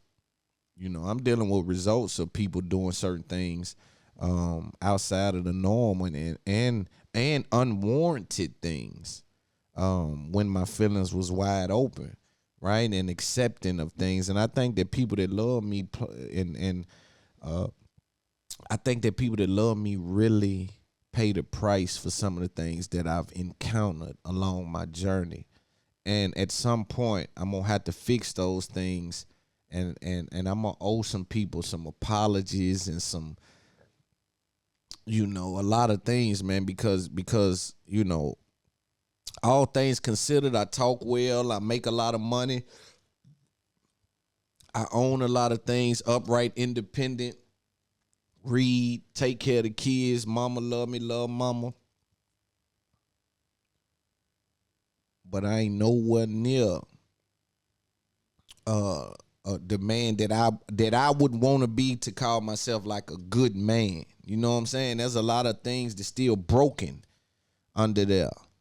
You know, half of it I'm afraid to fix in fear that it'll affect other things. Right? You know, you try to fix your emotions and be nice, and then like I've dealing with results. I seen soon as homeboys change their life, that's when they get killed. I've seen that. I'm dealing with that. I've seen what soon as such and such get out of jail, he ain't doing nothing no more. He done really turned preacher. He been working. They knock him off. That's why you got to pull me out the fish tank for me to stop eating like a piranha. You see what I'm saying? Because in the fish tank, this the only way to survive. Be real aggressive on what you got to do and do it without any hesitation, and don't think twice. Unfortunately, your emotions can't be involved. Because when you lead with your heart, you get your head bust. You got to lead with your head to keep your heart, you know, protected. Because you lead with your heart and get your head bust. My children, bro, I didn't know how to love myself. And that self-hate caused me not to really be available for my wife. And as I shared yesterday at the Mental Wealth Expo, she had 5 miscarriages. And I was checked out. I didn't know how to express the hurt or anything. And that to this day, it bothers me. We should say we had 5 miscarriages. No, I say she had. And I should have been there, but I was emotionally checked out. But now it's truly a blessing to be able to drop my guard with the woman who really holds my heart with care. You know, the things you say in regards to your wife was so relatable. And it's the same reason I got myself together too, because, you know, I didn't want to be like my pops. And, you know, I saw the pain my pops caused my mom, you know what I mean? And I saw how, you know, them getting divorced affected the family. So why are so many men just comfortable with saying, you know what, yeah, I'm married, but I'm gonna still cheat. I'm gonna still have a whole other family out here, another girl. Like, why is that okay, you think, to something? It's a feckless attempt for affirmation. It's a feckless attempt for peace. And so, you know, again, we taught, you know, masculinity as well. Being a man is having multiple women. My father told me, I was going to him proud, saying, "Hey, Dad, I'm about to engage to Nicole." He said, "Why in the hell you want to do that?" My dad told me, when I confronted my dad about cheating on my mom, my dad said, "Oh, you only got one girlfriend?" He said, "One day you're going to understand." Hey, and I told my dad, I said, "I don't want to end up like you. You're broke. You're still having to cut hair, Dad, in your 60s because you've had 3 marriages that failed because you didn't have any sexual self-control." Damn. But when I allowed my father to develop Parkinson's, I finally was able to get a relationship with him because he couldn't go anywhere. So when we finally sat and talked, he shared with me the pain of growing up and feeling lacking in so many areas. He was called to preach. He told God, there's no way on earth I'm going to do that, because he came up in the 60s when the cops cracked down on the pimps in Detroit. Many of them became pastors. So he said, See, it's a lot of game in that. I would have lived right there for a minute. the last thing I'm going to do is be one of these guys. But because of that, he never really knew how to express what he was going through and what he felt. And that's why sharing Battle Cry too, as where we are now as men, we got to go back and reach and help our fathers learn how to process what they're dealing with. So you got to think, my grandfather, not my great-grandfather or great-great-grandfather, my grandfather was lynched, beaten and lynched. And then after his lynching, my mother's family was terrorized by the police to ensure that none of them would ever feel like they're equal to white people in Fort Pierce, Florida. I saw that trauma transfer throughout That's that generation Southern throughout living. generation. And until I allowed my dad that freedom to be human, I didn't hear him say he loved me until 37 years of age. Think about our great-grandfathers or those who were enslaved, who had to see their children sold to the highest bidder like puppies, but couldn't really express that grief because they had the family still with them, the few kids that they had left to protect and provide for. They didn't have time to think about the hurt, the pain, and everything else that came along with watching your children sold into slavery or your wife being raped.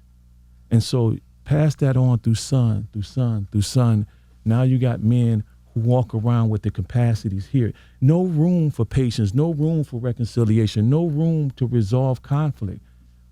We're really hurting. We're hurting so bad that you could bump into me and I would shoot and kill you. You know, we talked about on this Up There podcast, me, LT, and Big Frizz, shout out to them brothers, about the hatred that you got to have. We was talking about the Nipsey Hussle, R.I.P. Nip. And in particular, not their situation, but just the hatred that black men have in them. You know, certain things got to happen. Like, you got to have a certain level of, man, you know what I mean? But something he said there struck me. He said that a lot of men operate without room to resolve anything. And that's literally been my attitude, right? Coming from the hood, your attitude, I ain't going for nothing, man. Ain't nothing going on, we going for. Man, they throwing it, man. I'm pitching and catching, man. Ain't nothing when, you know, so you have a certain level of aggression to not being fucked over, afraid of failure, afraid of especially any kind of emotional equity. You know, you duck that. You know, I'm literally come from a place where literally a dude will meet you and tell you, because I done said and I said, we not going for nothing. Like, we not going for nothing. Ain't nothing going on. Right? And dudes stand on that. That mean a mistake gonna get treated like beef over this way. And that's a problem. Nah, that ain't normal. But it's necessary. And nobody's speaking about the necessity, right? And I think they got to come down a little bit more to the ghetto to hear about the necessity of the behavior in the neighborhood. The whole neighborhood reacts away. If I say, you know what, I'm on a loving kick today, and I'm loving and loving and loving. And, you know, I'm welcoming everyone. And, you know, because of the lack of resources, it influences the behavior. So when I do leave my refrigerator open to the neighborhood, they won't leave me a hot dog to eat. They won't leave me none because they lack of resources. They got to get everything they can get, scratching and clawing. But it's somewhere along the lines we got to be able to feed information to them people. Because people like me, I can grab the information when you hiding it. Yeah, when you G-coding it and putting it in books and badly saying something, and you really done dropped this book in this interview on accident because it was a good interview. You really don't like giving that book out. I got that one too. So I can get the information from the driplets you leave around. The problem is 60% of us don't operate that way. 70% of us don't know how to pick the driplets up. Don't know how to get the crumbs off the bread and save them up and rebake the bread. All they know how to do is the number one thing in the ghetto is survive. I don't have the luxury of time to go and sit in a seminar with Jay Morrison and Tony the Closer. I don't have the luxury of the time to go to the mental health expo with the big homie Charlemagne and Jason Wilson. I don't know where the next meal coming from. They just shot my cousin, and I don't know if my mama got COVID or not. It's too much going on in the neighborhood. The resources are so thin. People are not able to focus. Yo, you saying drive 45 miles, stay 2-3 hours, drive back. I don't have that luxury. When I drive there, they done broke in my house. They know I ain't got but one car. Don't nobody live with me. Where do I find it? Did they promo with LOON? Did they get LOON on there? What about, do they have, Boosie? Certain people, it's a different thing. And then you can't have us up there, the ones that reach the hood but really not interested in this thing. Right? Some of us ain't at a place in our life where healing is on the agenda because we don't see the hurt of the people that love us. I got a lot of women that love me. My mama, my old lady, my family, my people, and my kids mean the world to me. I'm interested in healing whatever emotional barriers that are there, in hopes of communicating and loving these folk the right way. But you can't get one of us for the sake of our reach. Just like, yo, this dude, the hood, listen to him, let's put him there. Because he going to sit on stage, talk a little bit, and get out of there. You got to have somebody that dig up under that and know what it's like, right? Nonetheless, this game, I love how this information is starting to pour out into the world, man, and we're able to help each other, and one hand wash the other and both wash the face. When it comes down to reaching people, understanding the behavior of people, because black people are not monolithic. There's subcategories going on. There's the guy like me. There's the guy like Bank. There's the guy like Charlemagne. There's the guy like Jason Wilson. There's the guy like, there's so many different kind of people that the makeup makes it what it is. One thing is consistent though. Emotions are shunned upon when you're black and you come from the neighborhood. That's a fact. Now let's listen to a little more. No, hey man, excuse me, none of that. Because we're hurting because we're taught to suppress all of this pain. Mm-hmm. I told my dad, and it didn't make sense to me at the time. He's laying in his bed, and the Holy Spirit told me, he says, tell your father, thank him for being a great dad. Like, that doesn't make sense to me. But what my father needed was affirmation. So I linked over to him while he was laying in his bed, and I said, Dad, thank you for being a great dad. So I was walking out, and I heard him like getting heavy in his breath, and I turned around, and I saw the strongest man in my life crying. He finally had a release, and this tough one. So when I went back over to him, I held his hands, and I kissed him on his forehead, and he wouldn't let me go. And he says, son, I love you. And it removed so many shackles off of me, and it freed me to really live from my heart instead of my fears, instead of trying to live up to this limited definition of what a man is. Now I can be a comprehensive man, which is a man who is courageous but also compassionate, strong but sensitive, a man who can boldly but freely live from his heart instead of his fears. How important is it for men to give other men positive affirmations? Because, I thought about this after the Mental Wealth Expo yesterday, because a lot of stuff came up for me when we was on the panel having a conversation. That's why the tears came, because it's like, just listening to you tell me, oh, I'm proud of you, yada, yada. I'm like, damn, yo, I didn't get that the way I wanted to growing up from my father. So even just hearing it from another black man that you respect is like, whoa, it gets you emotional. And whether we realize it or not, we do that all the time. Yeah, That's why let me say this, Charlamagne. Niggas is proud of you, Slime. Like, niggas is proud of Charlamagne the God. Like, what you've evolved into and turned this thing into, bro. And this don't have nothing to do with opportunity, because I'm going to will my way into my position. That's on God and game. But what Charlamagne the God has turned himself into, man, is beyond worthy of applause. When you view someone that could have took that brand, first of all, we got to understand what a brand was. The brand was not where it is now. He made a conscious decision to switch that over.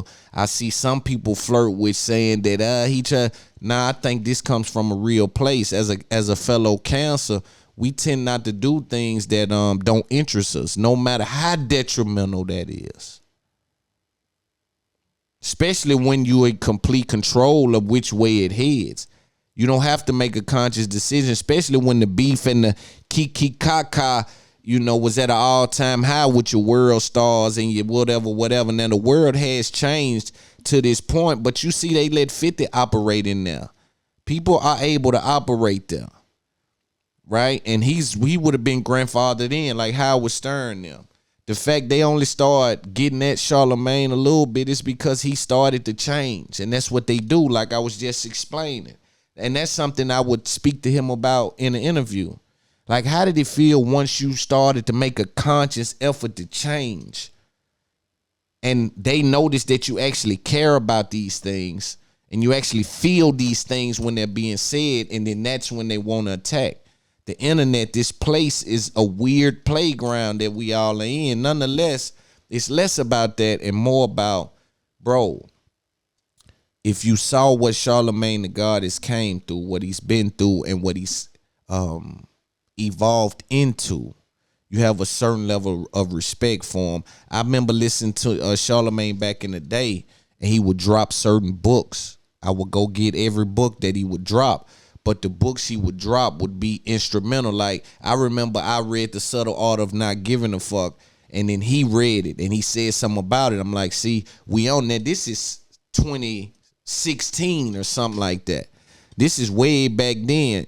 But, when to see a black man that's been able to start in hip-hop media, evolve into now being someone that's moving across the world, helping black men, right? And also trying to help heal black men, trying to amplify that side of healing black men. Like, I had not for him, I wouldn't have knew this dude, Jason Wilson.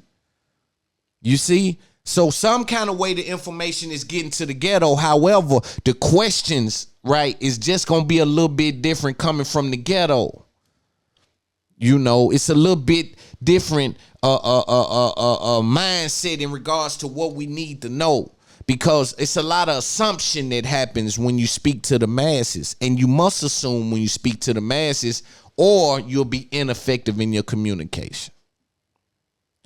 But you're dealing with specifics when you deal with someone that's carved out a piece of the black culture, a subsection of people that understand a little bit but not a lot. And so we know about where to land at, in regards to what about this though? Because that's where the hurdle lies for a lot of people, not all, but a lot, But Charlamagne is, hey, bro, we proud of you. We love and appreciate what you brought to the game. Whether or not you do another thing, we got a lot of love and respect for what you've done, my brother. And if you don't hear it enough, and if you don't hear it a lot, I want to personally, on my platform, say We proud of you as a representation of black media, as a representation of hip hop media. We want to give you your flowers while you can smell them. And we definitely want to say, man, big ups, congrats. Continue to help black men around the world heal. Continue to be entertaining. Continue to do everything you do. Congrats and bless to your family, all your loved ones, and the people that you work with. Comes from a very sincere place. I've learned a lot from you. I've got a lot of game from you. And even with meeting people like Jason Wilson through the eyes of the Breakfast Club has always been one of my favorite parts of being in this game, right? And even with podcasting, he inspired it. Joe inspired it. Combat Jack, shout out Combat Jack. Again, his name seems to be mentioned less and less, more and more. But again, as a student of the game, I hear a lot of people now try to say they students of the game. But as a student of the game, we want to also say shout out Combat Jack, shout out Pistol Pete over there. You know, Chris Monroe, again, shout out you. Like, it's a lot going on in this game, man. But Charlamagne, again, we appreciate you. That comes from It's Up There Podcast, my guy. Thank you for what you did to the game, for the game, and in regards to the game. Big ups. Now let's get back to this interview. Cars, sleep with a bunch of different women, want to wear flag clothes because we want other men to give us affirmation. Yeah, it's like I said, it's a feckless attempt for affirmation. Even with women, you know, it's like we call you trophy wives and all this other foolishness. You were created. You're not meant to be objects. You know what I'm saying? But when we objectify women, that a lot. When I saw that evil, that's what allowed me to break free from pornography. Because again, to have this right in front of you where you feel you can have control over the most beautiful woman in the world, I didn't know how to really give a woman my heart. But when I allowed myself to be free, I started cherishing women for who they are, even their superior qualities, not their equal qualities, because my wife runs our nonprofit. If it wasn't for her, I look at the stuff we do now. That's because I allowed my wife to operate in the fullness of who she is. That's right. I don't need you to be just at home with my children. God has created you to lead this organization, this ministry, and then eventually I hope she gets her own health center. Right. The goal for us to even be healed, brother, and I was sharing this at the expo, for us to heal as black men, I want us to heal so we can finally decrease what's going on inside of us so that our sisters can finally unload the weight and emotional pain that they've been enduring for decades. That's what we as men need. Okay, look at how many initiatives are for men. I want to see more for our women. I want to see a sister who's done something really that she desired to do, and she's crying before the award or whatever, and say, if it wasn't for my husband, if it wasn't for them, I wouldn't have been here. We always credit our sisters. But I want us to reach that healing. Now, as far as affirmation, it's so important, especially with our boys. You know, I remember I had one kid, when I piloted the Cave of Adullam, the principal introduced me to this young man by all negative descriptions. Before that boy got to me, he literally was torn down by the time he sat next to me. I took that young man and for 24 weeks affirmed him, poured into him, taught him how to meditate, release the anger, the frustration, and actually the hurt of not having a father there. He smoked about 2 blunts a week. This was an 8th grader. His grade point average was 0.8. Wow. Within 24 weeks, his whole life changed and he graduated because I affirmed him in who he was, even the young man he didn't see. They saw the prankster. I saw someone who could negotiate, who's wise, who's clever. They saw someone anger. I saw a young man who would fight against injustice, who would defend kids who were bullied. That's what affirmation does. Because you start to believe the negative things that people say about you and think that it's true. Yeah, think about it. Philippians in the script. See, what I would want to add too to that, because again, I don't claim to be perfect in my communication or my approach to trying to shape the view of black children in regards to the streets. Now, I will say it's effective, but I want to know the difference between so and so calling someone some names and tearing them down, or describing what they're seeing, right? Because, right, let's say I catch you stealing. If I call you a thief, or if I say, you know, because there's accountability in me telling you what you've done.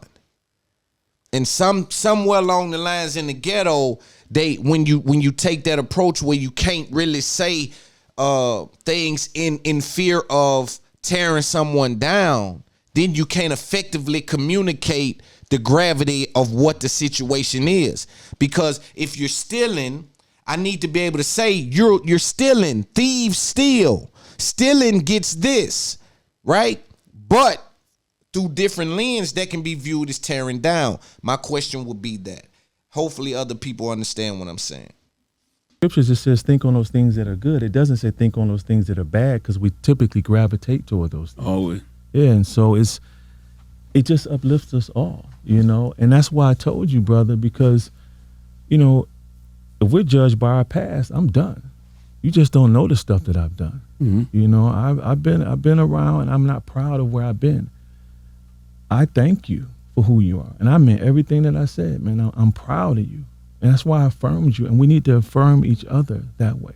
And then more so, as I told our brother Van Lathan, when I was on this podcast, we're so quick to just deflect it, or just, here, no, you the man too. I love what you're doing.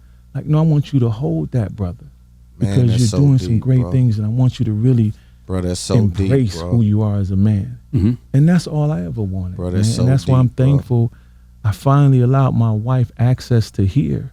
Because what causes men to really drift away, you want to feel important, you want to feel loved.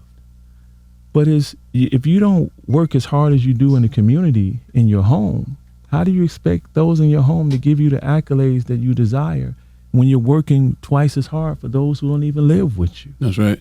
And I mean, people want to be seen. Like, it's like when you tell somebody, I see you, I'm proud of you. Not proud of what you're driving, not proud of what you're wearing, or I'm proud of you and the strives you've made to be a better person. Yes. That's significant. different. That's major. And, you know, as men, we live from what we do instead of who we are.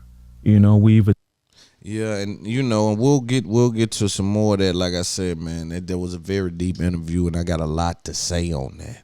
But I don't want to hog all the time of the show with that. We'll move on. I do want to say this. A lot of people worry about falling in love when the goal is never to fall in love. The goal is never to find someone and see them, and next thing you know, you fall in love. The goal is to stay in love. Yeah, the goal is to sit down next to your love and grab onto it and hold on to it, you know, and make sure that it still flames in the fireplace, you know, years down the road. You know. I think, again, sometimes it's about perspective. You know, even me, when I look at the field of dating and people and women and things like that, like, and there's people out there that love me, my dirty draws right now, love me. But my emotions don't place me in a place, right, to really understand it. You know, because I'm not, I'm weird in that place. You know, like he says, and he also spoke to something that hit me hard. He says, when you usually see an older couple, right, 70-year-old, 60, 70-year-old older couple, the woman still got pep in her step. She jumped right out the car, ready to roll, right? Come on in the Logan Steakhouse and get them a steak. She ready to go. And then the man get out, and he need a walker, and he barely moving, and his back hunched over. It's because he been grinding.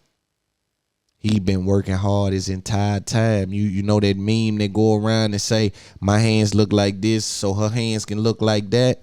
The way that America is set up, it'll break you all the way down for $25 an hour for 40 years. Hard labor. You look up, your back don't work. Your woman, you can't enjoy a nice steak because you can't barely eat. Your teeth gone. They done worked the dog. You done grinded and your people straight. You got the little pension and this and that. But look at the effects on your body. Look at the effects it done to you. And what he says is oftentimes it's because men, and you hear me say that, and that's why I got to be careful. I don't rest well. But you hear him say, some people, most men, they get into this, I'm grinding, and that's me.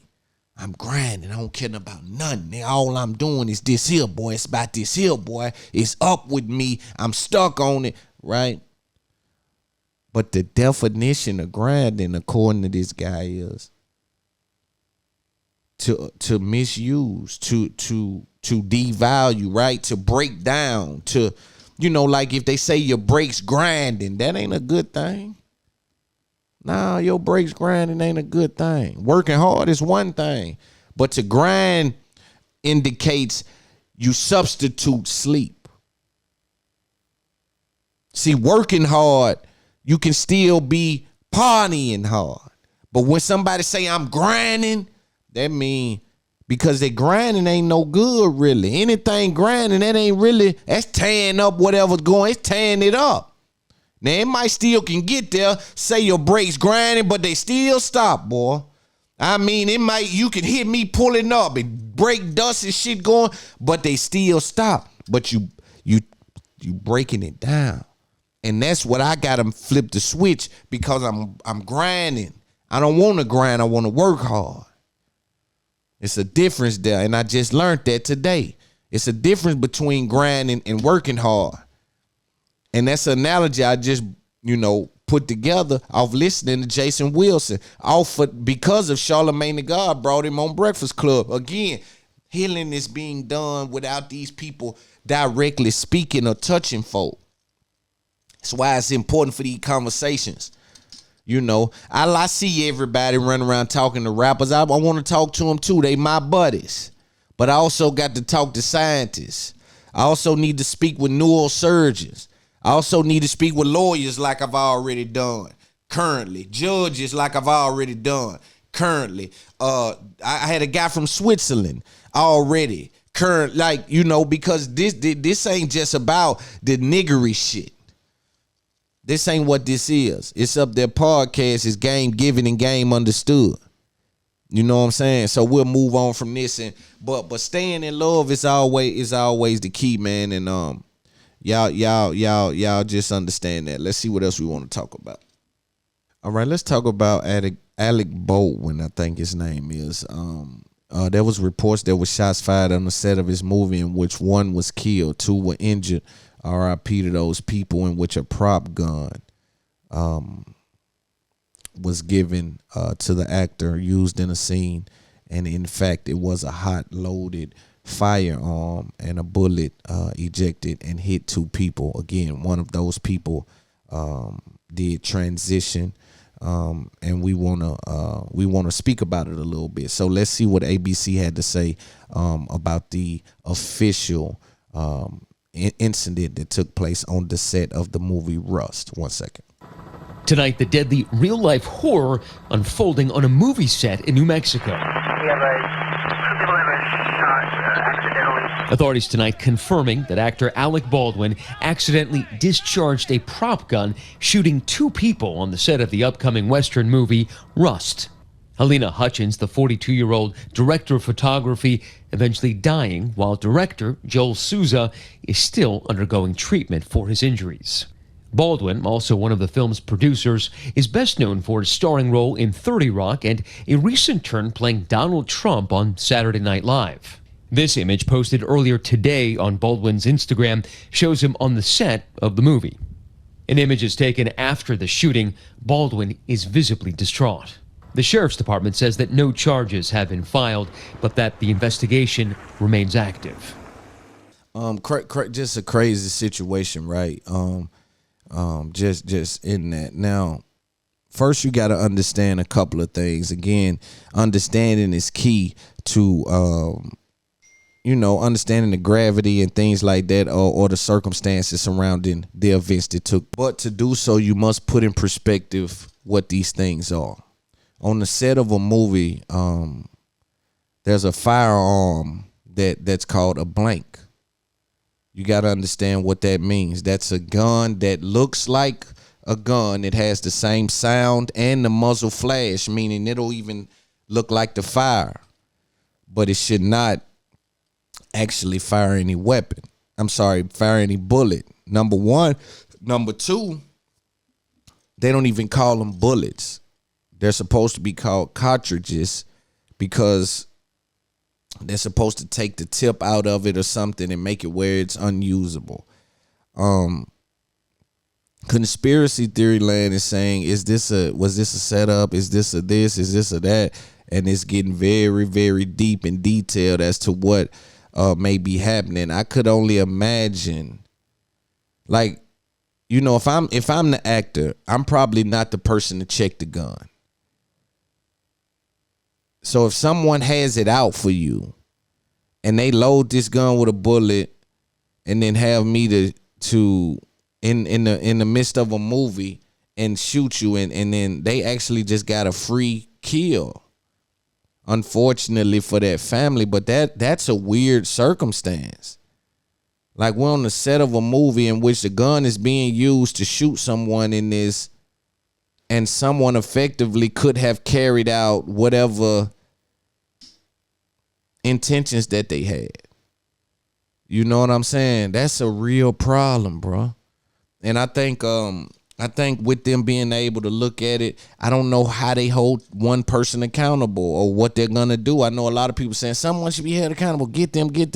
But what do they really do? Like, how do you see? Is there cameras around?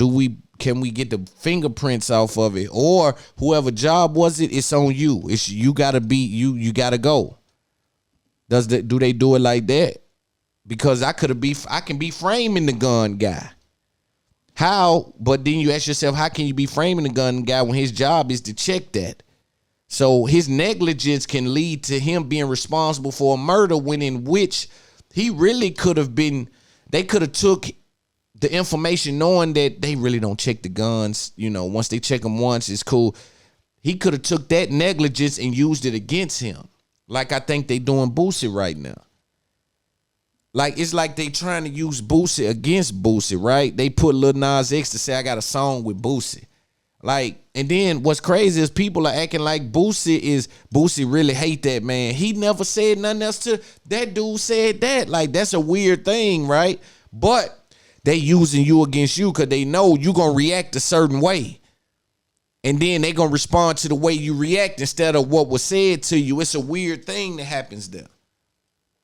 You see what I'm saying?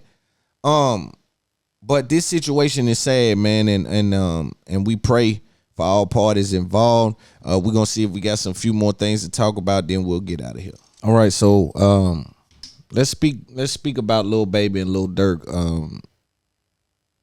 Let me just put the framework for what's happening for those of you who may not know. Lil Durk and Lil Baby has been on the Back Outside tour. There was one media personality, DJ Academics, that he's taken this unique position in the game, right? So he's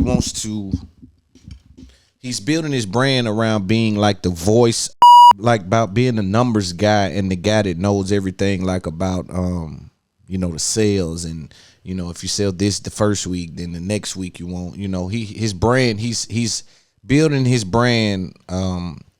He's changing it from like a hip hop platform to where he was first just kind of repurposing everyone else's content, to now he's trying to be like the hip hop. He's trying to be like the hip hop insider type thing. So he came out after Lil Durk and Lil Baby announced their tour. He came out. He came out to say that the tour wasn't selling good. On top of that, he went on a white platform, a person that I often look at and definitely enjoy, the content he brings to the game. Dr. Umar Johnson called him out on my podcast after I asked him some questions, Andrew Schultz. So he went on Andrew Schultz's podcast and downplayed Lil Baby's reach, which I found very interesting. Like, I don't know, maybe it was, unintentional, but interesting to say the least. Andrew Schultz, you need to explain to Andrew Schultz what Lil Baby's reach is. You need to explain to Andrew Schultz what Lil Baby's reach is, not telling Andrew Schultz, no, Lil Baby doesn't have the reach you think he has. Yes, he does, and we need to explain that. But he went over to Flagrant 2. Y'all go check that out podcast, and said some things about Lil Baby not having the reach that maybe some people says he has. This was off the heels of Logan Paul saying that Baby sounds the same on all the songs and he really don't know him. And then the fans got on him and he doubled back and said, oh, my bad, Baby is the truth. Right? So he even had to recant this statement, after doing some investigation. That's what I'm saying. And that's what I mean about Andrew Schultz, right? The people that communicate to Schultz, Charlemagne gives him a holistic standpoint of the game. But Academics went there as a hip hop insider and said things that I would deem to be inaccurate. Again, he said Lil Baby and them wouldn't sell any tickets on this tour. Most likely they're not gonna do pretty good. He even said that he's going based off the numbers, in which we can believe that. But if you're a hip hop insider, you have to view things a different way. Let's look at what Lil Baby and them was told about how much they made. Thank you for everything, man. It's been a beautiful tour. What the numbers was again? Yeah. 250,000 tickets sold, $15 million gross, 23 cities across the country. Yeah. They said we weren't gonna sell no tickets.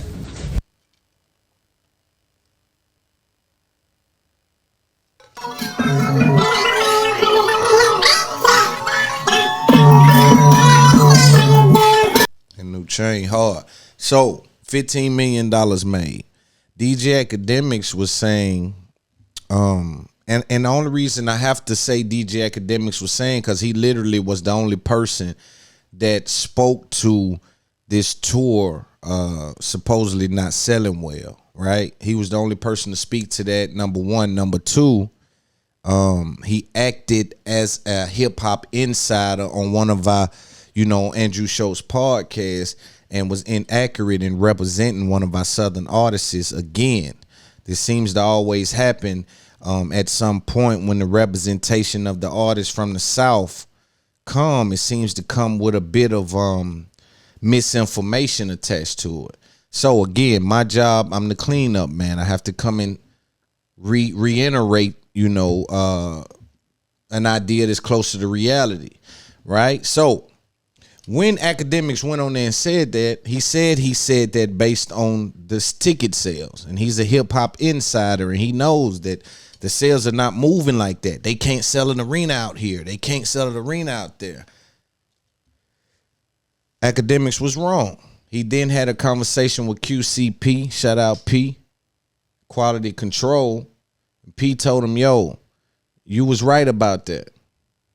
But they had some of the best walk-up sales in history. Now, what that says to me is, if I'm the hip-hop insider like me, I consider all things. I consider shit. So when you viewing it, for you to make that bold of a statement, right? Because if everyone's looking at Lil Baby and Dirk and saying they on fire, for you to say that and it get attention, it's because it's contrary to what people believe, right? So when we view Baby and Dirk, we see popping. Charts, Apple Music, Spotify, they going crazy. Then we got some media guys saying, hey, they can't sell things out. It's not what you think. Yo, it's not what you think. So it's important for me to have to come out and say things in response to that. Number one. Number two, you are supposed to consider that we are coming out of a pandemic. If you do any research, go back 100 years in the 1920s when things reopen, it's not going to reopen and snap right back. The ticket sales back to normal. There will be a high level of walk-up traffic. There's going to be a high level of, oh, I didn't know I was going to do something till Thursday. Tomorrow I'm going out. It's even people on Friday. We doing something tonight. Baby in town. Dirk in town. Right? But if you're a hip-hop insider, you don't go just off, man. They ain't selling no tickets. You consider, yo, it is the pandemic, though. Hold on, y'all be careful. It is the pandemic. You know, so maybe the walk-up game will be crazy. Then you look at comedy. What are they doing? You know, is they walk-up game crazy? What are other events doing before you make that bold of a statement, in my opinion? I just think you should have a little bit more sensitivity. You know, a little bit more sensitivity on making, because what does that, you know, and if you was on one of our podcasts or something, like if you was talking to me, it wouldn't have went that far because I would have been able to push back. But the thing is, you're talking to Schultz, and he really he's trusting what you saying as the hip hop insider guy. So he trusting what you saying and just taking it as, okay. He's taking that as for what it's worth, because you got to pop in Instagram and a deal with, so they taking that. Had you been talking to one of us, it'd have been some pushback. No, bro, you crazy, bro. But baby, now, man, the people coming out, yo, it's the pandemic. We straight out of coronavirus, bro. We not gonna, like, somebody would have pushed back on that. You know what I'm saying? But oftentimes what we do to each other as black people, right? It's easy for me to shit on you. Well, it ain't easy for me to shit on you, but I'm looking for affirmation wherever it come from. So if I get some affirmation because I'm over here with Andrew Schultz and them, and they slick and smart over here, and they know some things about some things that I may not know, I got to provide something that they may not know. You understand me? And I know you may not have kept up with what I'm saying, but sometimes people get into this place where, you know, they wanna give some value to this. So they start misrepresenting, you know, the facts. You know what I'm saying? And the facts were, yes, it wasn't selling a lot of tickets, like pre-orders and 60 days out, people buy, like it wasn't, but we coming out of a pandemic, and that should have been considered. The pandemic affect the way that people go to concerts. People don't even know if they'll be living in 2 months. Folks don't know if they'll be sick a week before that day. Folks didn't know I was gonna get vaccinated before that day. Like, it's certain things going on, like, oh, they got COVID tests I can take now before I go in, and everybody gonna be tested. They just implemented that rule. Yeah, I go on and go now. You know, everybody was scared to do stuff coming off of this. So I just think it was you got to be a little more careful with your platform. And I don't think you meant no ill will. You in a fortunate situation to be able to say those things, and then P reach out to you and give you game about what happened and things like that. So hopefully, you know, the game provides you with the luxury to learn from anything that you would consider a mistake. Now, my name is LOON, and I'm gonna look at the game for what the game is worth. You know, I provide a certain level of understanding. You know, I'm carving out. You know, I'm carving out my brand in the game. I'm carving out my space in the culture. I'm placing myself in a position to be able to change my family life based on my understanding of the game and the culture. And it's just a beautiful thing, man. I want to, you know, as I close out the pod, I want to tell everybody, you know, I thank you for listening. You know, I thank you for supporting. You know, we got a long fight ahead of us. You know, we in it for the long haul. We plan to be around, giving game, providing the culture with moments, being the conversation starters.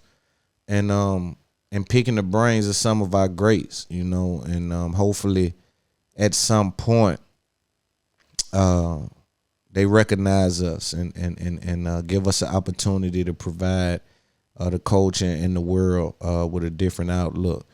But again, if you're listening to this point, I want to thank you. My name is Loon. It's Up There Podcast. I'll see you guys next week. Make sure you subscribe to Patreon. It's up there with y'all. Make sure you send me a DM of some crazy story. Let's get that out. Let's speak with it, speak about it. If you got some game for the people and you want to give some game out, and you do credit sweeping and these things legally, reach out to us and we'll figure something out. If you're a sponsor, there's a lot going on with me. I want to say that. If you're a sponsor, there's a lot going on with me. And you probably want to get involved with me at this very, very unique stage I'm in, because we're about to pivot fast. Let's get some money, though. FOGFO TV on YouTube. It's Up There Podcast. We appreciate everybody that's tapped in, tuned in, locked in, man. Share this. Again, I don't care if it's 10 people on your Facebook and 10 people on your Instagram. Every time I post, if you rock with me, share it. I need to get the people on my side. It's Up There Podcast, the biggest one.